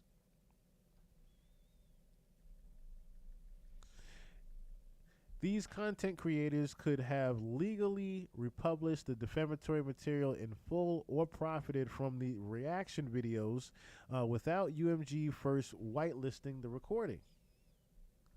On information and disbelief, UMG also paid influencers on Instagram and Twitter to post content about the defamatory material for the purpose of spreading the content to larger audiences. UMG's media campaign successfully spreads the defamatory material to billions. UMG's campaign to spread the defamatory material was successful. On May 4th, 2024, the recording set a new record for the most single day streams for a rap song in the U.S., 13 million views in 24 hours. Within the first week, the recording debuted at #1 on the Billboard Hot 100 list within 70.9 million views, official streams, and 5 million radio airplay audience impressions. Just 1 week later, the recording broke the record for the most streamed song in a 7-day period and 96 million streams. After UMG published the video, the recording returned to the #1 spot on the Billboard Hot 100. In the week after this sounds like one big ass promotion itself, though, doesn't it? Of how many things that this actually achieved, from the MTV Music Awards, all this shit, right? All these just listen to all these big achievements that they put. Look at even Joe Rogan. Joe Rogan discussed the recording and allegations against Drake on his hugely popular podcast, The Joe Rogan Experience, with 14.5 million followers on Spotify alone as of March 2020. This is a Everybody Gets It docket. This is a Everybody Gets It docket right here, wasn't it? With every play, stream, listen, and view mentioned, UMG has profited. UMG promoted the defamatory material with knowledge of reckless disregard in its falsity and knowledge that it was reasonably foreseeable to cause Drake harm. They just keep reiterating that damn part again, don't they? And of course, now they explain it again, the situation of him being the security guard being shot, and then, of course, the Super Bowl situation. Okay, so that's when the fall, Drake attempted to resolve his claims privately. Yeah, so again, they talk about him trying to discuss it with UMG privately and quiet. Yet after weeks of delay, UMG declined to do anything to assist Drake, including even going so far as refusing to agree to mediate with Drake. UMG instead insisted that it bore no responsibility for the harm Drake had suffered, and represented that if Drake sued UMG would respond by bringing claims against Kendrick Lamar, and intimidated that Drake would face public ridicule for the perception that he had sued another rapper. At no point during any of these discussions did UMG ever suggest that it believed the allegations against Drake to be truthful or accurate. Princess Cherie, what's going on? At no point during any of these discussions did UMG ever suggest that it believed the allegations against Drake to be truthful or accurate. As of the date of this filing, UMG continues to promote and license defamatory material, notwithstanding its plain knowledge of both the falsity and concrete harm to Drake. This whole lawsuit is him whining.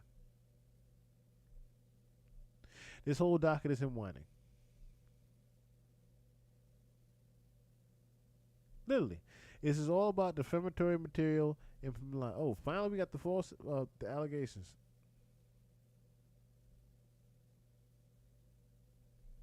Members of the public believe and repeat the false allegations. Members of the public have taken the allegations and the defamatory material to be statements of fact, and even after Drake's public and private denials. On April 30th, less than a week before the release of the recording, released another song by Kendrick Lamar, Euphoria, that threatened that he won't tell the truth about. Okay, again, why is this damn thing so repetitive?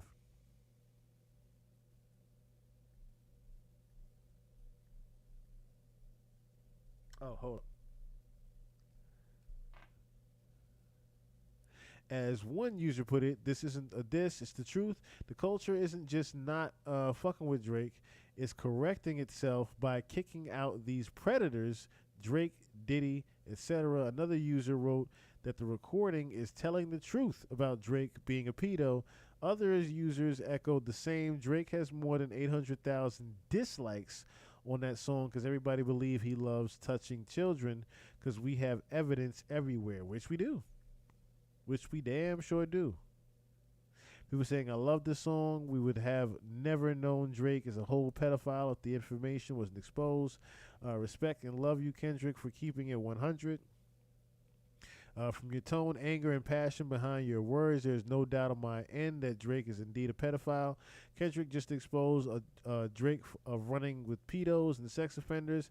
I don't think Kendrick is dumb to make false accusations. I don't want to assume without proof, but she ain't looking good, Drake. But shit ain't looking good, Drake. Like I feel like he's still holding some shit back and ain't saying everything he knows about Drake.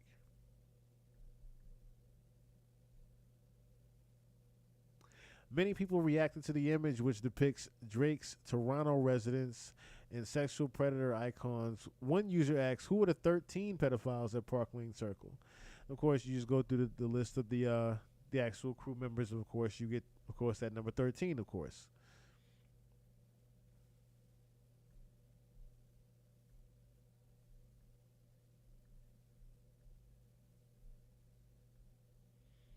Baka got a weird case. Why is he around? Oh my God, that is a sex offender map on Drake's house. Nah, that many pedos in one spot is crazy. Drake canceled. Drake housing a bunch of pedos. Yo, sex offenders have to register. Red means sexual assault against a minor. Drake has 13 of them living in his house. And Drake's pedo mansion, those are the markers used to show pedos that live next to you kids. People all over the internet also questioned why Drake had not yet been arrested and called for the police, the FBI, and the Central Intelligence Agency, CIA, as well as Child Protective Services, CPS, to investigate the statements and recording. On comments on UMG's initial publications of the defamatory material, YouTube users commented, the FBI needs to come at this point. The Caged Owl got me truly believing Kendrick knows Drake's going to prison, possibly. Hey, Kendrick, don't diss Drake. It's a waste of time. Just call the cops. And snitching Drake is a pedophile, so Drake go to jail and you can win. Bye. That's crazy. Thumbs up emoji. Hide your children from Drake. If what Kendrick is saying is true, Drake needs to be locked up. Drake just need to be locked up. Yo, I'm about to call Child Protective Services because this is abuse. Drake's number one op is Child Protective Services. At this point, CIA and FBI need to step in. Crazy work out there. I like to step this way. What's it? I like to step this way, step that way. Are we locked in? I picture Drake getting locked behind bars. Crazy. Step this way, then step this way. Some comments went so far as to specifically reference Drake's 7-year-old son by name. It's scary.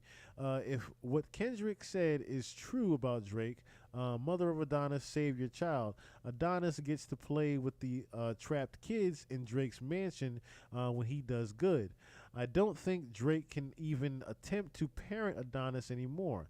And in especially vile posts, I bet Drake touches Adonis too.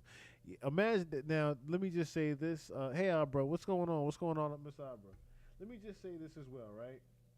Let me just say this. As a parent, if you're a parent, like if you're a dad reading a comment like that, you probably gonna flip your shit.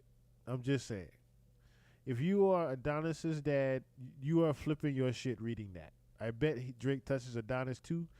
You are flipping your wig, punching every wall in your house. I'm telling you, if there's any glass, it is thrown on the floor.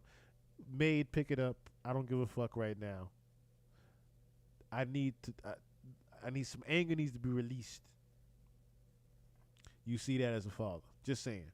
Many posters turn to racial and religious slurs against Drake, who is mixed race and Jewish. For example, users on YouTube and Twitter commented, "It's Drake, the pedo Jew boy." Drake's Jew protection pedo team will get him off.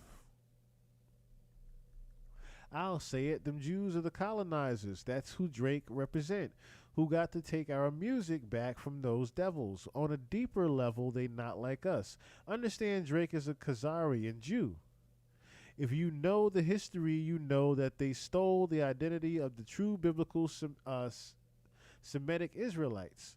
U.S. and are claiming to be Jewish people today. So when Kendrick says you are not a colleague, you're a colonizer, it goes much deeper than rap. If you know, you know. Wow, that is a deep bar right there. I did not know that. These comments sound like mine. Stop by Compton's Tam number 21 with the homie for some burgers, and to call Drake a Jewish pedophile, you know I had to do it to him. Not like us, Kendrick Lamar, Keck, shout out Rosecrans. And bro, Drake is a colonizer because he is Jewish. That is crazy.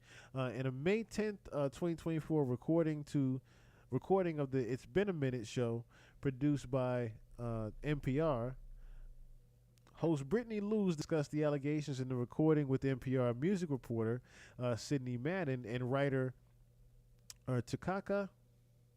Okay, Terhaka Love. They understood the recording to be linking Drake and his alleged criminal behavior to other famous figures who were revealed to the public as sexual predators and later convicted for their crimes, such as rapper R. Kelly.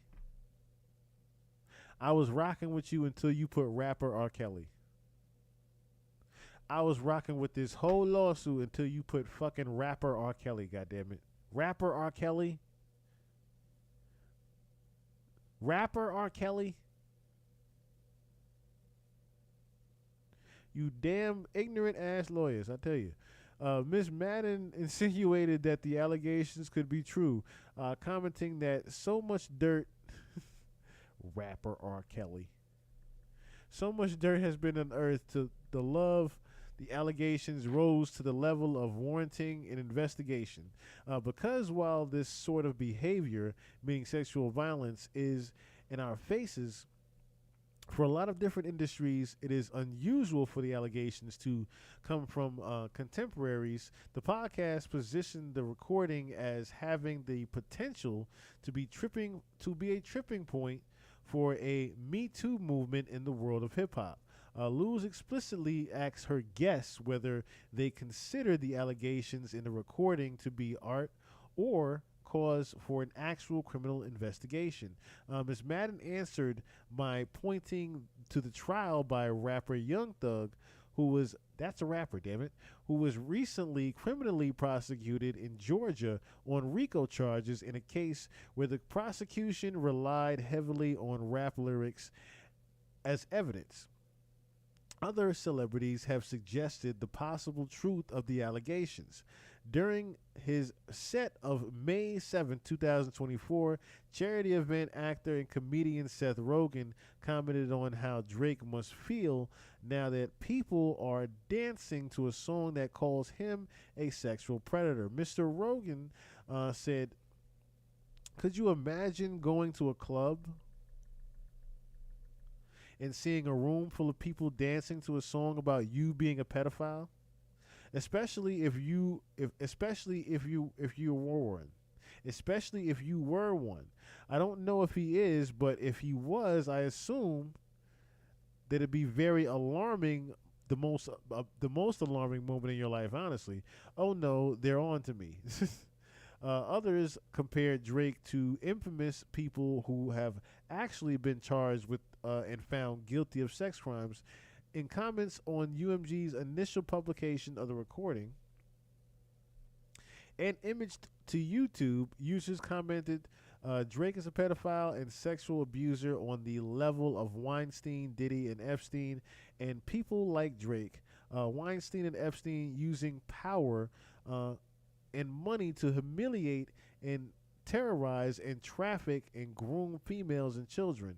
Commenters and the video repeated similar sentiments, such as, "We have an anti-PDF anthem about time, no justice for you, for guys like Diddy, Epstein, and Drake, and all the victims. They cause much less. They cause much less to Johns." Not sure what she meant by that. Cause less Mr. Johns.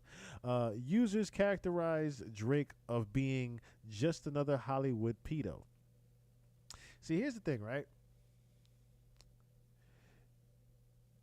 Yes, this record pretty much, like I said, I see the whole defamatory material part that they keep trying to reiterate in this. It's more so the fact that there's so many things that you can look up on Drake that makes the record bad.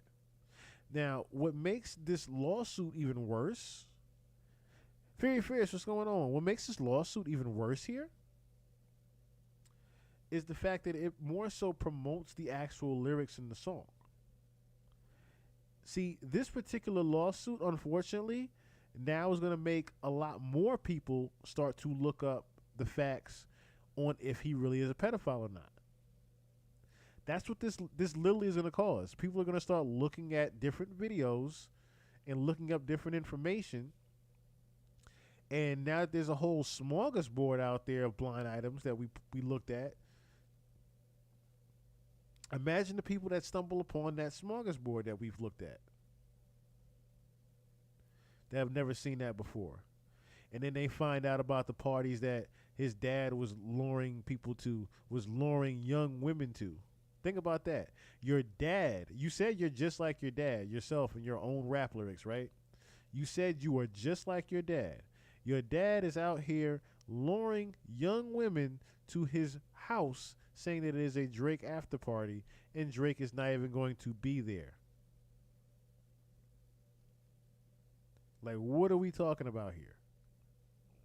And if it is a like father, like son, that's a terrible like father, like son, Drake. That's a terrible like father, like son, just to be honest with you there. If Drake's dad is doing that.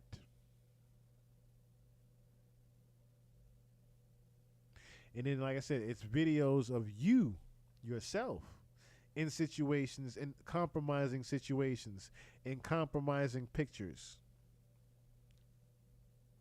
This ain't start with the Stranger Things girl. This started with Hailey Bieber. And you being in her dressing room when she was about 14, 15. In your goddamn 30s. That's when this shit started. That's when it really started.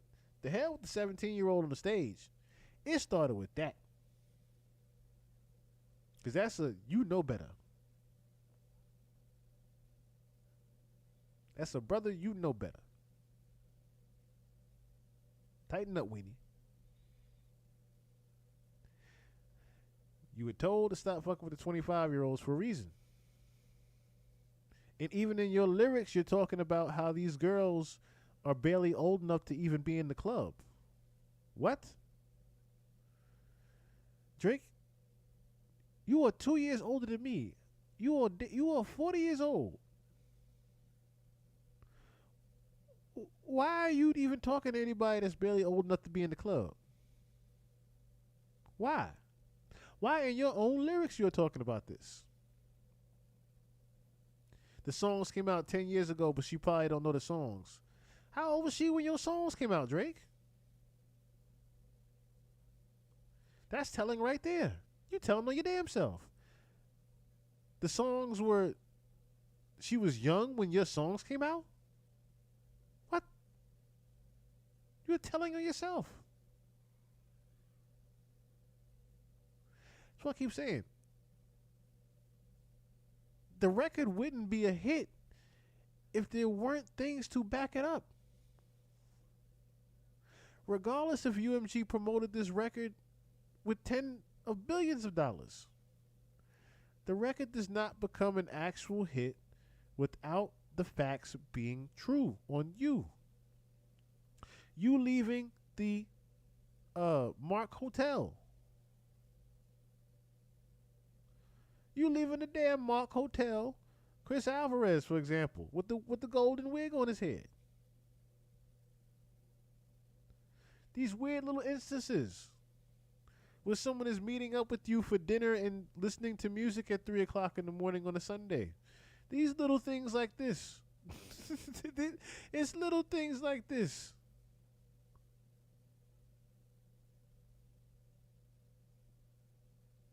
Okay? It's Billie Eilish.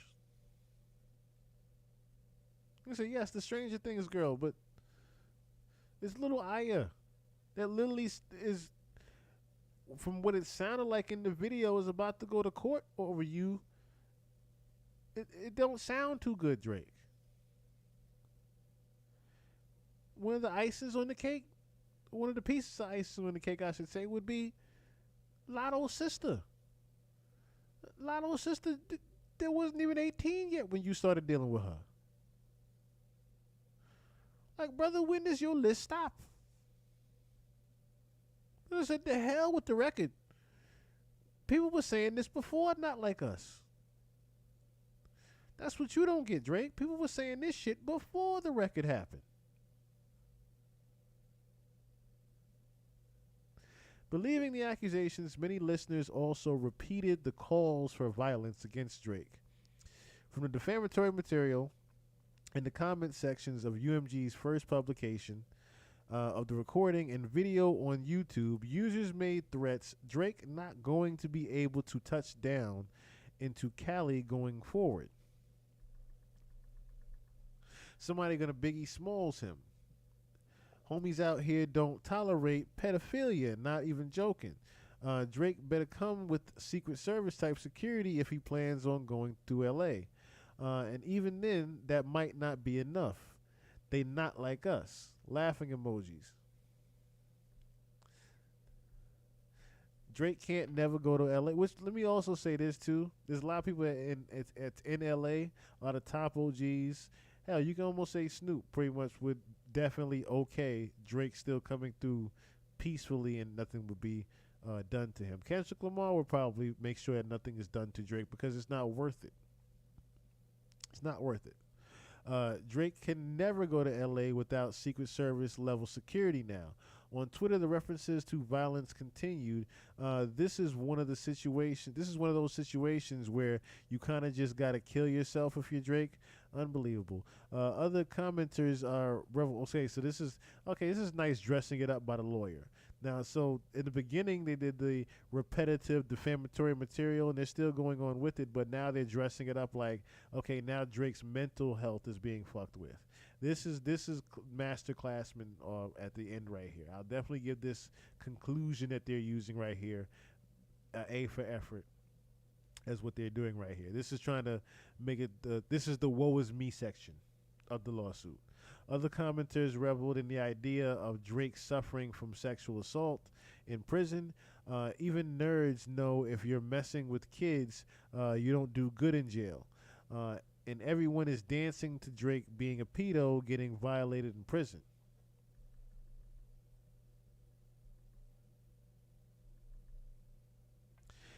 Belief in the truth of defamatory material persisted in direct response to Drake's denial of the claims in the Heart Part 6. So the Heart Part 6 out now, this is Drake. And then right up under that, I don't care what they say, you'll always be the big three in my book. Oh, shit.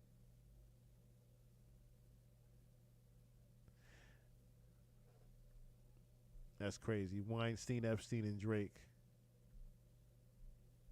The social media reaction described in paragraphs 170 to 184 are just a tiny slice of the public ritual caused by UMG's defamation of Drake. The spewing of hate against Drake has not been limited to social media. The public has leveraged multiple platforms to repeat the lies in the defamatory material, for example. Users have edited the address that appears on Google Maps and Apple Maps at Drake's Toronto address to read pedophiles live here. Wow. And it says a minor. That's crazy. Drizzy touched kids. Wow. Drizzy's fun time chamber. Unbelievable.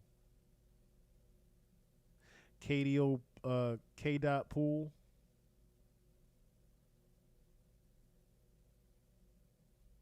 I see some over there. Champagne Drizzy.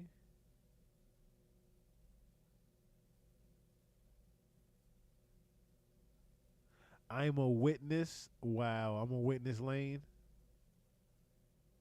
Oh, and there's Bridal Path right there, right around. If you know about Bridal Path, this actual record of Drake's too. That's crazy. Bridal Path is right there.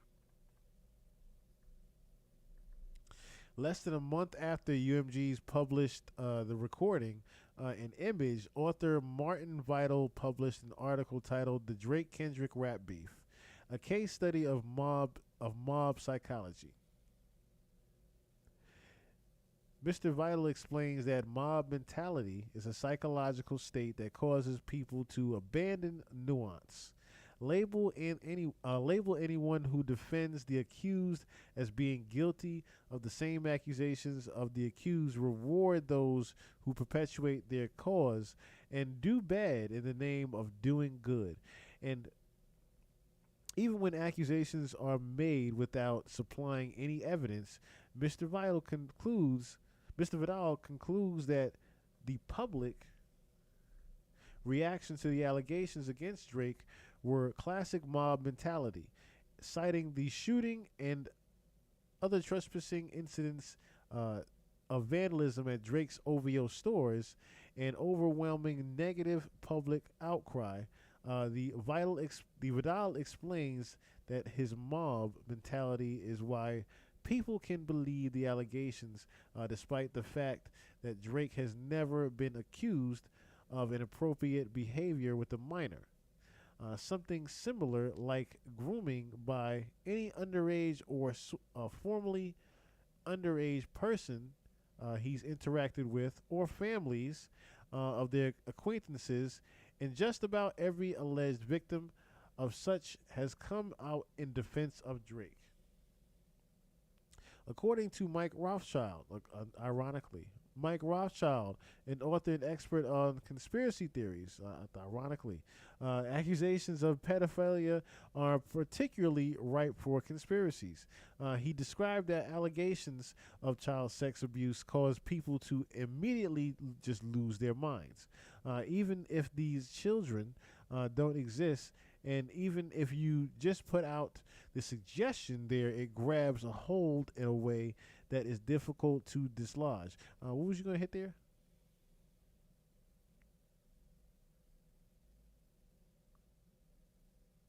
So the Rothschilds also notes that social media. Okay. I like how they even have that in there, though.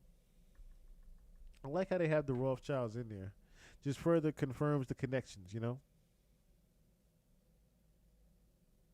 Look at that little hint right there, though, of the connections. Mr. Rothschild also notes that social media exaggerates conspiracy theories because the spread of information and disinformation can happen so much more rapidly than in analog age. Okay.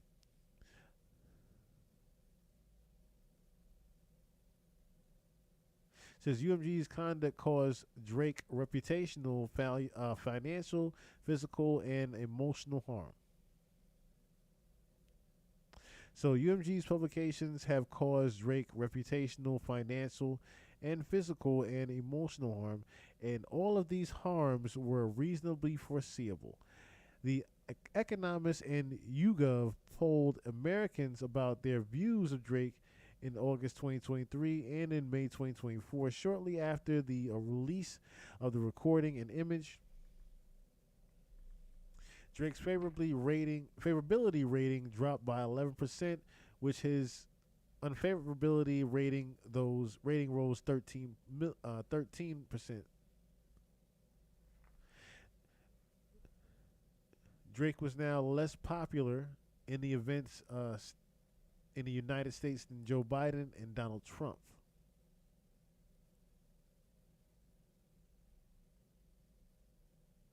Drake was now less popular in the United States than Joe Biden and Donald Trump. That is wild. I mean, you got to throw Diddy in there at one point. As a public figure, Drake's reputation is paramount to his career and is directly related to his financial success. UMG's purposeful spread of the defamatory material unquestionably caused Drake reputational harm. Because of UMG's defamation, millions of people all over the world now associate Drake with pedophilia and sexual violence against children. Every time I think of Aubrey now, I just sing Certified Lover Boy, Certified Pedophile. Wop, wop, wop, wop, wop, dot, fuck him up. Drake, see, I got to rest with that damn record. Wop, wop, wop, wop, wop, dot, fuck him up. Drake may or may not recover from this, but either way, shit's never going to be the same for him after this song. He can't escape from it. Creepy pedo ass don't think his rap career is dead. It is. But enough questions have been asked, so there should be notable impact on his career. What am I supposed to tell my kids when they ask me if these allegations are true? They did not even know Kendrick music well, but identified a feeling in Kendrick's music that resonated with the truth. That's crazy. These words are scathing. There's a lot of brand new Kendrick Lamar fans at that. There is a bunch of new Kendrick Lamar, millions of Kendrick Lamar new fans from this beef. I will definitely say that there. To any listener, I got some decisions to make after this because I can't play Drake in my car with this narrative floating around. Dangerous. I don't want to be that guy, but I never took Drake seriously. He's Canadian. He was in the Degrassi. That stuff makes it hard for me to take him seriously. I thought that's why Kendrick went after him. Now that it's more serious than that, Drake being fake, I'm like, this is a thorough tweet, wasn't it? I'm like, wow, if I knew all this, I'd hate Drake too. This is checkmate for Drake, because now exactly do you respond? How exactly do you respond to someone calling you a sociopath and deadbeat and a pedo? As for, what does it say? As for CL, as for KL.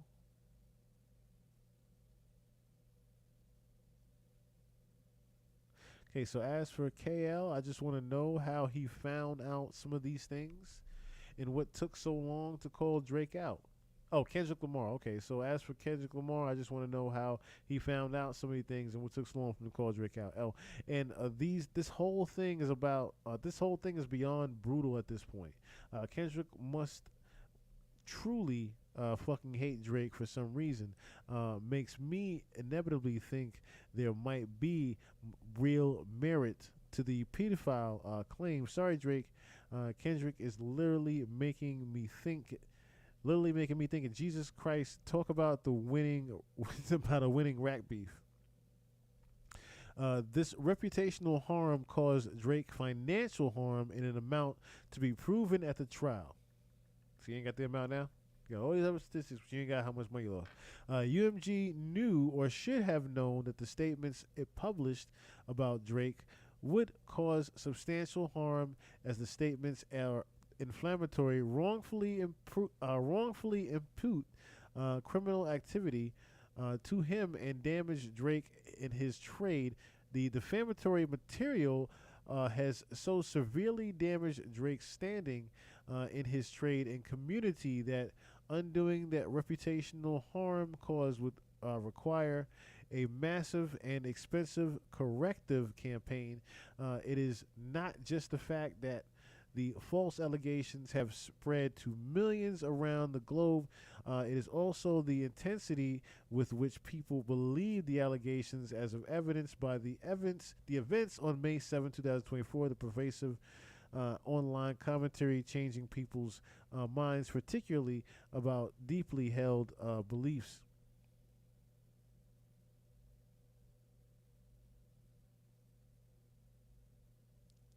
Okay, so let's go with this. We're almost there.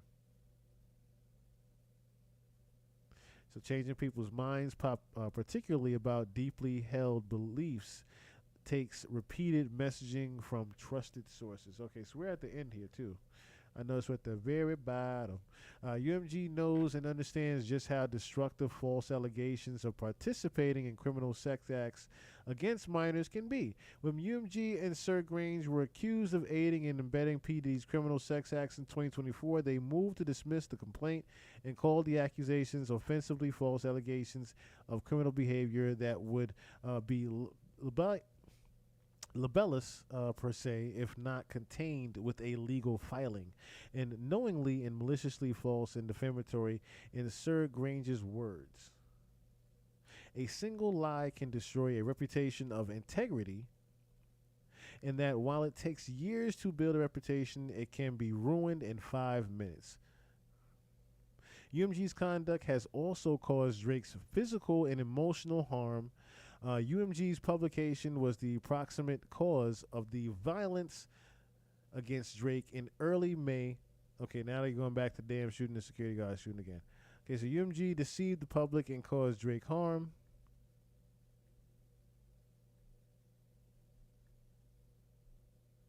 You have the first claim again.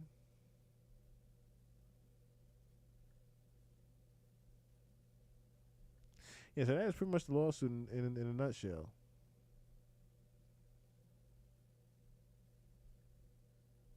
This is the first, second, and third claim again.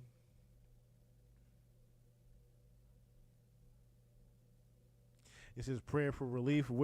Wherefore plaintiff prays for a judgment against UMG for each of the causes of action raised herein.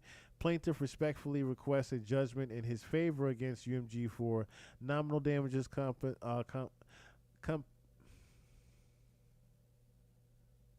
compensatory damages, including general, actual, consequential, and special damages in an amount to be determined at trial, punitive damages, reasonable and necessary attorney's fees, reasonable and necessary costs of the suit, prejudgment and post-prejudgment interest at the highest lawful rates. Declaratory relief stating that the statements published and promoted by UMG and those attributable to UMG as reasonably foreseeable.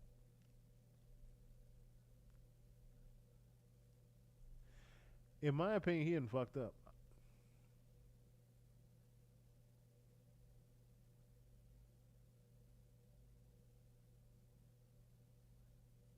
Where all the Canadian high school girls have partied at Drake's? No, we did not see that one. Let me see.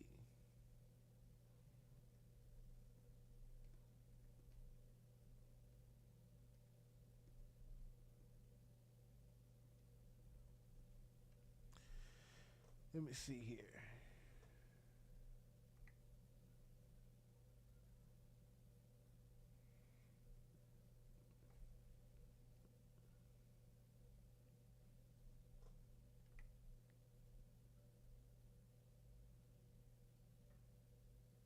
All right, nothing's really coming up for that in particular.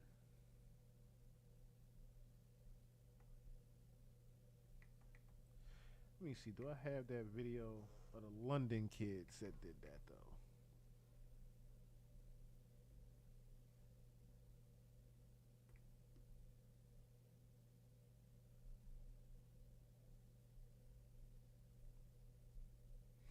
See if I had that one of the London kids talking about it.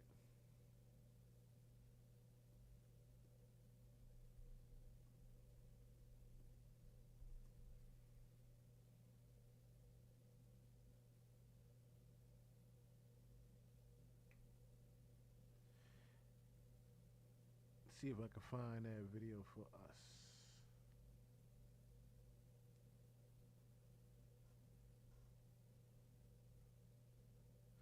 All right. If anything, one day I'll just go through my I'll go through the video of the smorgasbord again. That's all. That'll be the easy way to do it.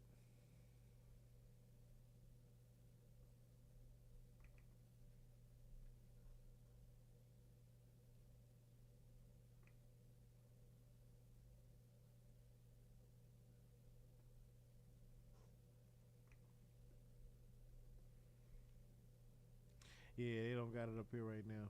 Well, I would have to locate what the actual name of it is again.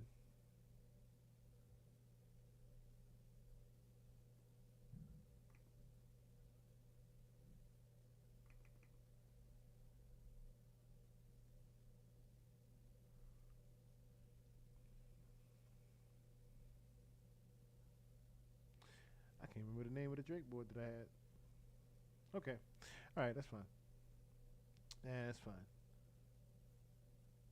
All right, like I said, Drake has fucked up, in my opinion. I don't think this is a smart idea, especially since you're talking about the whole pedophile thing so much in the lawsuit. This is going to make people think that you are a pedophile even more, in my opinion. This is not going to necessarily make people think that you are not, or that you are being bullied even. It started to be a nice little closeout, but there was not too much sentimental value that we can even give here. That's another thing. So, C+ on the effort for the tears. The fact that you have to mention of the fact that this record was nothing more than about spreading lies about you being a pedophile is where you need to be a little bit more, or should I say less delusional, in the fact that, like I said, the record wouldn't have been a bigger record if it wasn't for the fact that we could find a lot of these things that's on you. I mean, like I said, I don't have to pull up all the other stuff.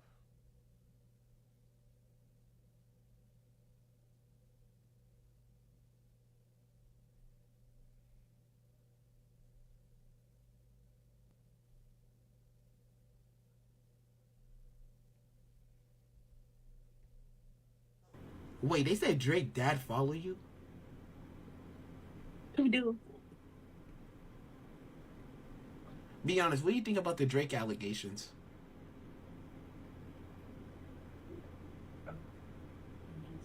Yes, speak on it. Would you let That's Drake? Would you let Drake like you? That's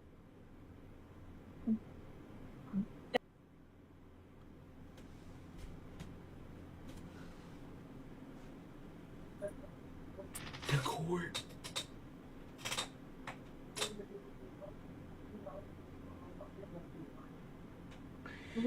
Drake. What?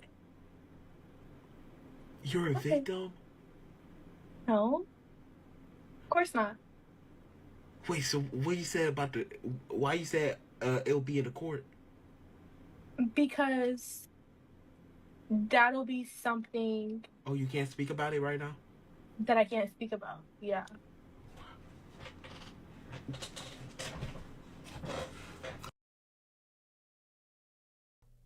And that was the young girl that we showed at the Mark Hotel, little Ayana. And yeah, on her account, Drake's dad, Dennis Graham, was following her at one point. Why is Dennis Graham following a young 17-year-old? Like I said, it's just little things like that that's out there. Little things like that. And like I said, this girl posting pictures of her being at the dressed very grown at the Mark Hotel at the time. Just things like this that are out there. So regardless of this song, if it wasn't for things like this video that I can easily pull up, among all the other things, we wouldn't be talking about this, Drake. We wouldn't be talking about you being a pedophile if it wasn't for things that we can literally just pull up with the blink of an eye.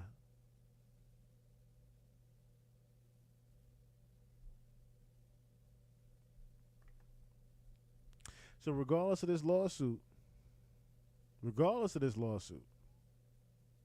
I think now this is going to further expose even more skeletons that are in Drake's closet. I don't think this is going to go in his favor.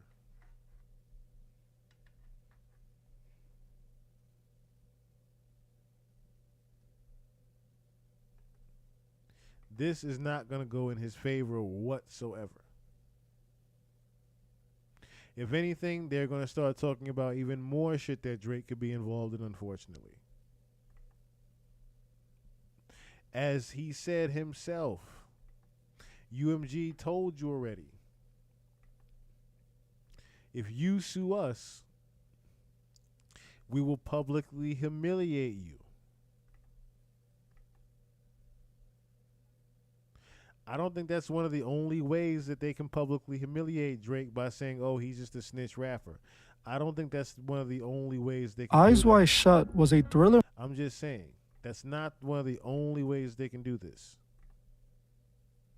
They can easily bring up the Triple X Tentacion situation.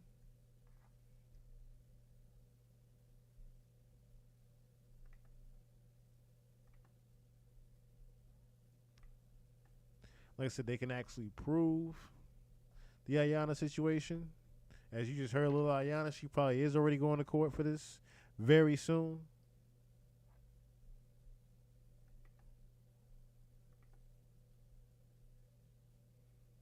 Trying to think of something else.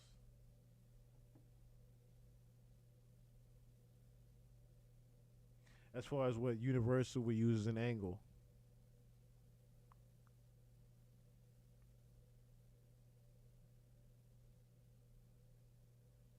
Oh. The songs themselves that aren't written by him.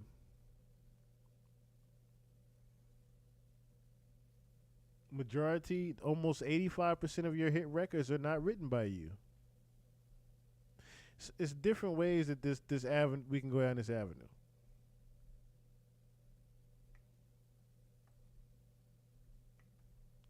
It's just different ways we can go down that avenue there.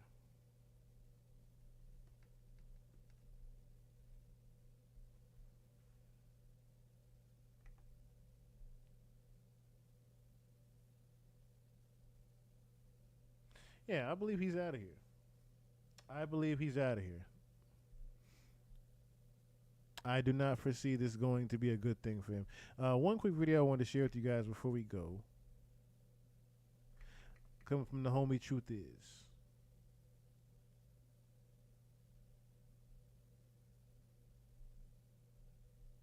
Eyes Wide Shut was a thriller mystery psychological drama film that was released in 1999. The movie was created by one of the most legendary and brilliant directors of all time, Stanley Kubrick. To this day, this movie is looked at as one of the most mysterious, confusing films ever created, with most of the audience who've seen it having no idea what the film is actually about. What made this movie so strange was one scene in particular that showed a group of masked men and women engaging in sex rituals inside of an elite ball. This scene alone has overshadowed the remainder of the film and has created endless theories about this scene. Besides this scene, the other most talked about point when it comes to Eyes Wide Shut is the death of Stanley Kubrick himself, which just so happened to take place exactly 1 week after Stanley held a private screening of the film for Warner Film executives. A theory quickly spread that Stanley was targeted by the elite for what he had attempted to reveal in his film, and that after these executives saw this film, they tried to force him to cut these scenes out, a demand that Stanley allegedly refused, which could have cost him his life. Now, almost 25 years later, people are still wondering if Stanley Kubrick was taken out for what he revealed in this film. Hey guys, I hope all is well. Welcome back to The Truth Is, where I drop new videos every other day exposing the truth. In today's episode, we will be talking about Stanley Kubrick's mysterious death and his last film, Eyes Wide Shut. But before we begin, I just wanted to politely ask you guys to like, comment, and subscribe so we can get this video seen by everyone who needs to see it. I want to thank you all. Now, let's get right into it. When the movie Eyes Wide Shut was released, critics praised it, but the general audiences, the viewers, were not only left underwhelmed by the movie, but they didn't really understand it at all and felt that it wasn't the masterpiece expected from Stanley, who was known for excellent films like 2001: A Space Odyssey. People felt the movie seemed uncompleted, as if it were missing scenes that would have made it all make sense. Since Stanley died before the movie was released, people just assumed he wasn't able to finish the movie before his passing. The thing is, that isn't the case. Not only did Stanley complete his film, but the movie he had handed over to the studios was at least 20 minutes longer than the movie that was eventually released. 20 minutes of film that most people now believe would have completed the story being told in Eyes Wide Shut. This has forced people to wonder what was in those 20 minutes that were cut out. What was Stanley trying to tell the world with this dark, twisted movie? Most importantly, did he really lose his life because of what he was attempting to reveal in those 20 minutes? Today I will try my best to answer all those questions in order to get to the bottom of the Eyes Wide Shut mystery. The movie Eyes Wide Shut was released in 1989, and it featured two massive Hollywood stars as the lead, Tom Cruise and his then wife Nicole Kidman. The movie is about a rich doctor played by Tom Cruise who ends up sneaking in a secret cult ritual party being held in a New York mansion. When he arrives, the first thing he sees is a giant sex ritual taking place. The ritual shows a group of masked individuals standing around a man in a red cloak that's holding a staff, chanting and leading the ritual. The red cloaked man is surrounded by women wearing all black who are also wearing strange masks, who could be seen bowing down to him and reacting to the taps of his staff. By the end of the ritual, the women remove their cloaks to reveal nothing underneath, and one by one they leave the circle and grab a person to perform sex magic rituals with. We then see Tom Cruise walking through the mansion, witnessing all types of sex rituals I can't even attempt to mention on here. Tom's character would eventually be discovered as an intruder and was going to be sacrificed when out of nowhere, one of the women a part of the early ritual would sacrifice herself for him.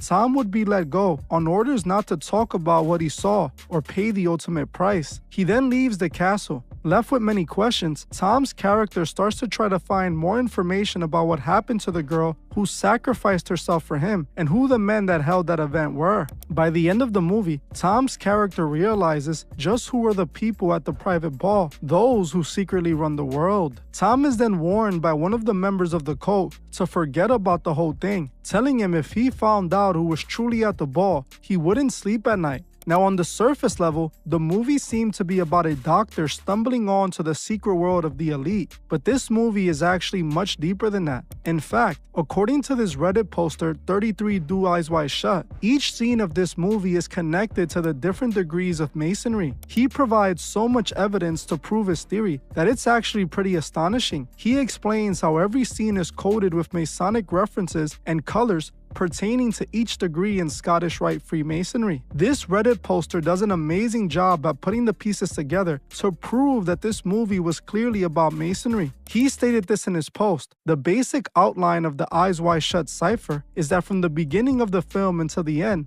Bill Harford traversed all 33 degrees of the Scottish Rite. This is why the narrative is broken up into a sequence of easily identifiable vignettes. Eyes Wide Shut is essentially a 32-act structure ending at 33, where the and that's why it's very important. It's very important and imperative that tomorrow I don't have a choice. Tomorrow we're going through the degrees. I'm gonna go through the first and second degree. I don't see anything else happening in the news this week, so I can finally get to that and get that done. But yeah, it's very important we go through the 33 degrees of Masonry now, especially with the with that movie. I think we're gonna do a watch party with that movie one day. We're gonna do a watch party on Twitch with that movie and break down the different degrees that they were actually showing. Because as he said, there is a Reddit post that actually breaks down the actual different scenes of the degrees. So we're gonna be going through that as we go through the movie. We'll just do that as a breakdown. That'll be a cool little breakdown we could do for it. I think that'll be fun, actually. But kind of interesting that this movie was more so exposing Tom Cruise's daughter being indoctrinated into Scientology.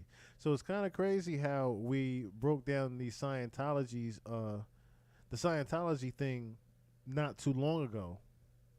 And now we're stumbling across these particular facts from history that Stanley Kubrick was killed while he was making this movie, and this movie was secretly coded all throughout, and even exposing the fact that Tom Cruise's daughter was indoctrinated.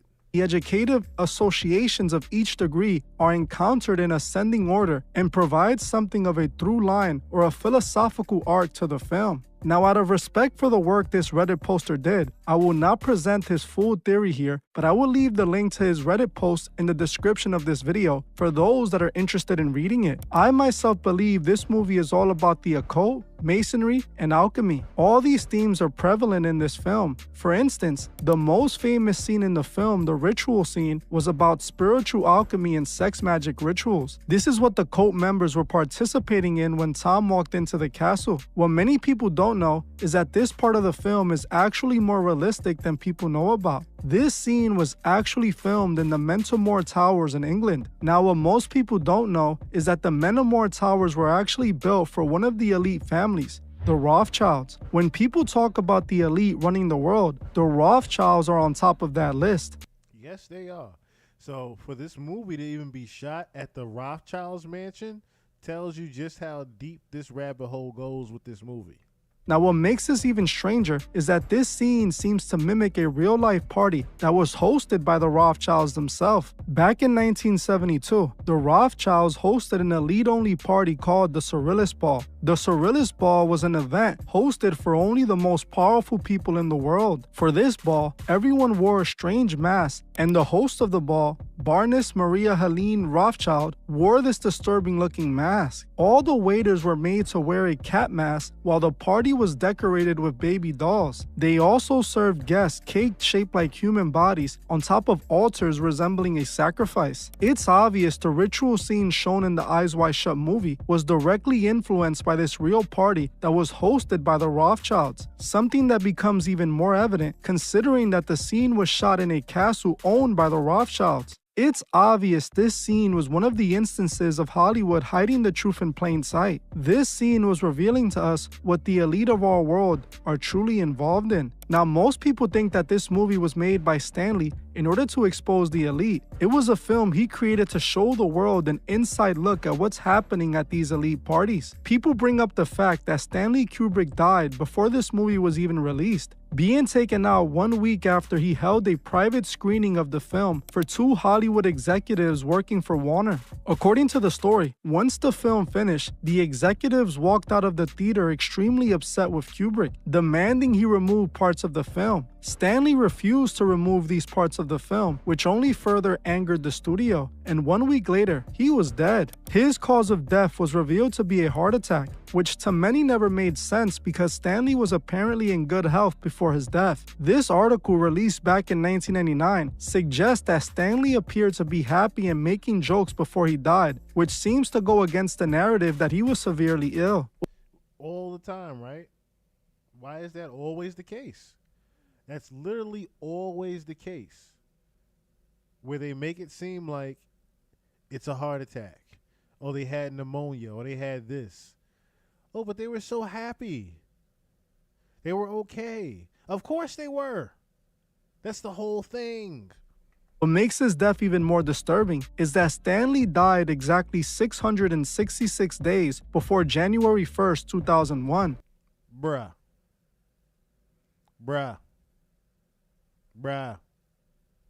The date that his most popular and critically acclaimed film, 2001: Space Odyssey, takes place in. What are the odds of that happening? On top of this, the movie was released on July 16th, 1999. If you flip 1999, you again get 666. Now, I won't deny that someone dying of a heart attack at the age of 70 isn't so far-fetched, but under Stanley's circumstances, it's pretty clear his death was connected to this film. It seems like whatever they cut from this film was what caused Stanley everything. According to a filmmaker friend of Stanley Kubrick, Jay Weirdner, Kubrick's assistant verified that parts of the film were indeed cut out after the executives saw the private screening of the movie, claiming that this person told him Stanley was being yelled at after the screening, where they tried to force him to remove parts of the movie out.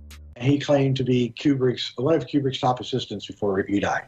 In other words, he was there all the way to the end. That's getting good. And he told me Kubrick kept muttering to himself that the Warner Brothers executives were going to hate his film. And literally, he quoted me as saying, when they see this film, they're going to kill me. Then on the night that he showed them the film in London, strangely enough, he had taken up smoking again, which he'd been a chain smoker earlier in life, and he kind of slowed down, but apparently, much to this guy. Even more ironically, it was in London. Slugs the truth, what's going on? By surprise, he was chaining again, and he waited in the lobby, really kind of pale and distant. And then the movie ended, and the door opened, and somebody walked out and said, "Stanley, I need you coming down here." And the door shut, and this guy said that he heard yelling for about 45 minutes, screaming and yelling, and he heard Kubrick say that, you can't change my film; it's in my contract. And then Kubrick stormed out first, and he followed Stanley, and that was the last time we ever saw Stanley. Wow. Stanley died exactly 666 days before January 1st, 2001, the first day of the year of his greatest film. That worries me, I have to tell you. I think that's a signal, and I hope to the heavens above that he wasn't murdered, but somehow that seems like an Illuminati signal. As you heard for yourself, Stanley was being reprimanded for adding certain parts in the film. This pretty much confirms the fact that parts of the movie were cut out. Now, according to people connected to the movie, the only reason these parts were cut out was to achieve a rated R rating, because the parts were so graphic that it would have given the movie a higher rating than rated R, which would have made it difficult to promote. But I don't believe that at all, as the entire ritual scene shot in the mansion was graphic enough to push this movie over rated R, but they still left it in the movie and still got a rated R rating. Now, I do believe that Stanley Kubrick was trying to expose the truth about Hollywood and the elite, but I also know that Stanley himself had to be a part of that very same secret society that runs our world. Stanley was a well-accomplished director in Hollywood for years who had the support of the elite, which tells us he was working for the elite. Stanley Kubrick was able to expose so much because he himself was a part of the secret world, and for whatever reason decided to break his oath and attempted to tell the audience the truth through his film.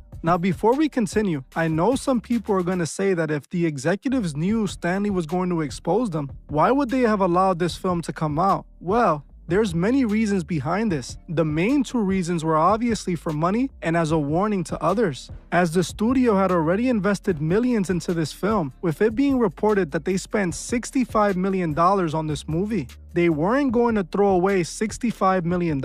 They also knew what the film was about before they started funding it. They just weren't expecting Stanley to attempt to expose them with the very film they were paying for. So they removed what they didn't want exposed by the film and released the rest. The other reason they released the film was for the secret message that was encrypted in the film. If you break the oath, you will pay the price. Just like in the movie, the woman chooses to take Tom Cruise's punishment. In the movie, this woman who sacrifices herself for Tom's character dies mysteriously and is blamed on substances. She pays the price for not only telling Tom's character he shouldn't be there, but gave her life for his. While in real life, Stanley breaks his oath by attempting to reveal too much in the film and mysteriously passes away, with his death being labeled from natural causes. Both the woman in the film and Stanley were sacrificed for breaking their oath. Both of them were given cover-up stories for their deaths. The woman was obviously supposed to represent Stanley Kubrick, and just like she was, he was sacrificed himself to tell us the truth about the elite. It was clear that while this movie was initially supposed to be Stanley exposing the elite, it became a warning for others who try to do what Stanley attempted to do. If you break the oath and spill their secrets, you will pay the ultimate price. Now, it's important to note that I don't believe Stanley Kubrick was attempting to expose the elite with this film since the beginning. This is something that he decided to do while he was already working on the film. Stanley attempted to put the truth about the secret world of the occult in this film in every way possible. It was discovered that Stanley was reading books on the occult while making this film. These occult books were found in Stanley archives after his death. Like I said earlier, I don't necessarily think that this was only due to the film. I believe Stanley himself was involved in the occult and was a part of the same groups he was exposing. Now, when it comes to the 20 or so minutes that were cut out of the film, things get even darker. It is speculated that the 20 minutes that were removed from the film was connected to ritual practices that include children. In fact, 2 scenes in the movie subtly implies child ritual and child offerings. For those that have seen the movie, you might remember the scene where Tom Cruise's character goes to a costume shop to get an outfit to attend the ball. While he's there, he realizes that the costume shop's owner was selling his underage daughter for money, essentially pimping her out. In another scene, which is the last scene of the movie, we see Tom and Nicole Kidman with their daughter at a toy store, when out of nowhere their daughter seems to walk away with two strange men. The two men were the same men shown at the beginning of the movie at the party of the elite Tom attended, implying that they were taking his child as an offering. It is believed that in those 20 minutes that were cut out of the film, this was going to be explored deeper, showing how dark and demonic these ritual parties get when they involve children. This is why it's believed they cut out this part of the film that showed this happening more explicitly. What's even more interesting is that this seems to have happened to Stanley himself, as it was reported while Stanley was filming the movie, his daughter Vivian Kubrick ran off and joined the Church of Scientology. Many people assume this was connected to Tom Cruise and Nicole Kidman, who were both members of the Church of Scientology. What's interesting about the Church of Scientology is that it is actually just a cover for the occult religion started by Aleister Crowley called Thelema. See, the Church of Scientology was created by L. Ron Hubbard, who was a follower of Aleister Crowley and was friends with Jack Parsons. Jack Parsons was in charge of a Thelema sect in California. L. Ron Hubbard joined this Thelema sect. For those that don't know what Thelema is, it is an occult sex religion created by Aleister Crowley. L. Ron Hubbard studied this religion before he created his own religion using Thelema as the foundation. What the Church of Scientology teaches comes directly from Thelema and Aleister Crowley. In fact, L. Ron Hubbard's own son exposed this about his father way back, but was dismissed by everyone. When you say black magic, what are you talking about? Some of the things that I read in the stack of material, it sounds just absolutely unbelievable. What are you talking about when you say this? Well, the funny thing is that the actual truth is about as far out as Scientology itself. Really, the basis of Scientology, which is rather hidden and covered over, is the occult, the deep involvement with satanic powers that he felt that he was deeply involved with a British black magician called Aleister Crowley, and through putting himself in deep hypnotic trance and the use of drugs on himself, he wanted to become the most powerful being. Now this is actually extremely revealing, because what is practiced in Thelema is exactly what is shown in the movie Eyes Wide Shut. The ritual scene depicted a reenactment of what actually happens at these Thelema lodges. The members all get together wearing ritual attire and participate in giant ritual orgies. Stanley saw that they were taking his daughter and involving her in this, and he decided to break his oath and expose them. He wanted to show the world the truth about these groups because they had taken his daughter and involved her in it. This is most likely why he added that last scene of Tom Cruise's daughter being taken away by members of the group. Those men were meant to represent the members of the Church of Scientology who took his daughter. I believe this is what he was exposing in those 20 minutes that were removed from the film and got him killed. It is not a coincidence that both Tom Cruise and Nicole Kidman were involved in the occult. Tom and Nicole were both open members of the Church of Scientology, which, like I just exposed, was just a commercialized version of Thelema. But Nicole Kidman was also directly connected to Thelema and Aleister Crowley. Nicole Kidman was the daughter of Anthony Kidman. See, back in 2014, Anthony Kidman was accused by a woman named Fiona Barnett of running a PDF file ring that trafficked her when she was a child. 1 month after Fiona made these allegations, Anthony Kidman mysteriously died from a heart attack, just like Stanley Kubrick. Anthony Kidman was linked to Aleister Crowley's OTO, which was a cult called Ordo Templi Orientis. So think about that. Both the lead actors in the movie were connected to the Church of Scientology, which was just Thelema repackaged. Thelema was created by Aleister Crowley, who Nicole Kidman's father was connected to. On top of this, Stanley Kubrick's own daughter was taken by the Church of Scientology. It's obvious this is what Stanley attempted to expose through his film, a decision that cost him everything. Well, that's it for this video, but before you guys go, I would like to politely ask you guys to subscribe if you're not. Please like, comment, and share this video so we can get it seen by everyone who needs to see it. I agree. I absolutely agree. So, furthermore, just to expound on that a little bit, ex-Scientologist claims that Tom Cruise plans to lure Shuri into the church now she's an adult, So this is 2024. This is just this past summer. A former member of the Church of Scientology, actress Leah Remini, has alleged that Tom Cruise might be conspiring to pull his daughter, Siri Noel Cruz, back into the faith. The Hollywood star has been estranged from Siri for years following his divorce from her mother, Katie Holmes. He was absent. She looks just like Katie Holmes, too. That's the crazy part. He was absent at her recent graduation ceremony from high school, which further highlighted their strained relationship. She pretty much ran away.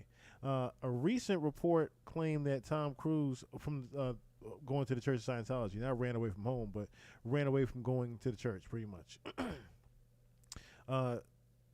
The Hollywood star has been estranged from Suri for years following a divorce from her mother, Katie Holmes. He was absent at her recent graduation ceremony from high school, which further highlighted their strained relationship. A recent report claimed that Tom Cruise had chosen not to see Suri for the past 11 years, but things might change now that she's an adult. Tom Cruise allegedly planned to wait until Suri was older to lure her into the Church of Scientology. This is Yahoo Entertainment, y'all. Cruise has been known to be a devoted Scientologist for years, with many claiming that he is a high-ranking member of the organization. When he thus welcomed a child, Siri, with his then-wife, Katie Holmes, it was all but certain that he wanted her to be a part of this faith.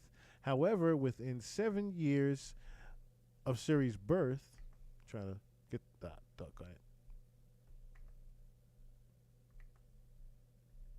Let me move it down. However, within 7 years of Siri's birth, Holmes filed for divorce from Cruise, a move said to have been spurred by her desire to keep their child from Scientology. So she was trying to. So Katie Holmes was actually against it. That's wild. After the split, Siri and Cruise grew apart, and recent reports have confirmed that the Hollywood star has now communicated with her for over a decade. With Siri recently turning 18, some speculate that Cruise might attempt to reintroduce her to the religious movement now that Holmes no longer has legal authority over her. I'm sure Cruise's master plan is to wait until Siri gets older so he can lure her into Scientology and away from her mother, claimed actress Remini, who was a former member of the church, per the Daily Mail. Suri Cruise's name changes now. Reunion with her father is unlikely.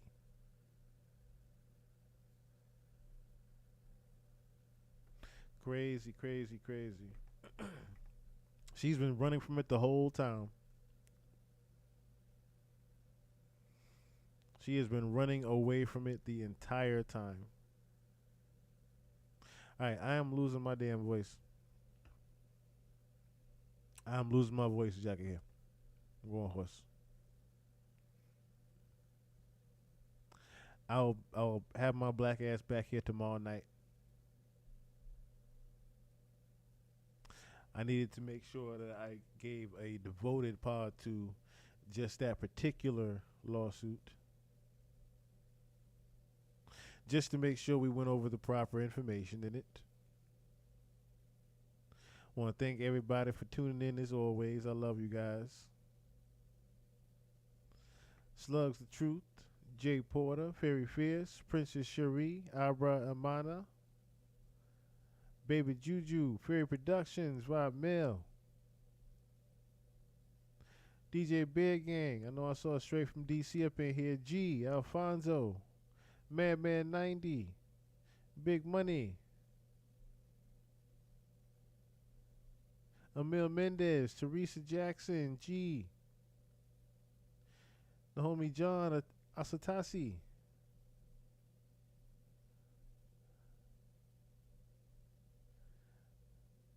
all right, I'm just making sure I got all the names up in here. All my usual suspects. Jay Porter, Slugs of Truth, Fury Fierce, Princess Cherie. I'll be back tomorrow evening, y'all. Yes, till next time. Till the motherfucking next time, y'all.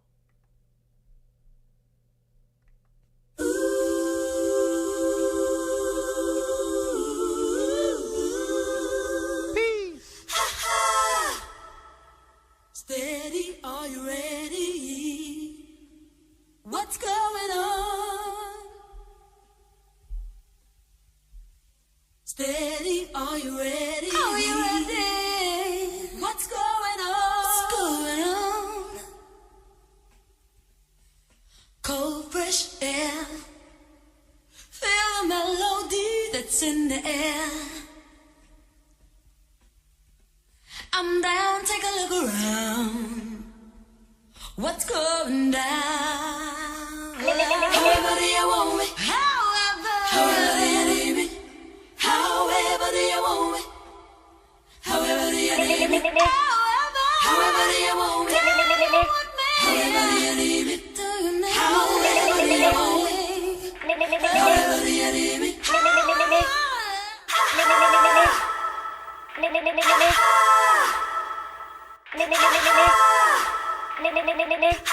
Yeah, yo. It took 8 keys and Jay-Z to get the city poppin' now. Raw bass, Snoop Dogg to get it rockin' now. Big money talking Mayweather, Pacquiao. Gucci stuck cause he can't hide coppin' now. Now what you boys got a death wish? I be the motherfucker uglier than breakfast.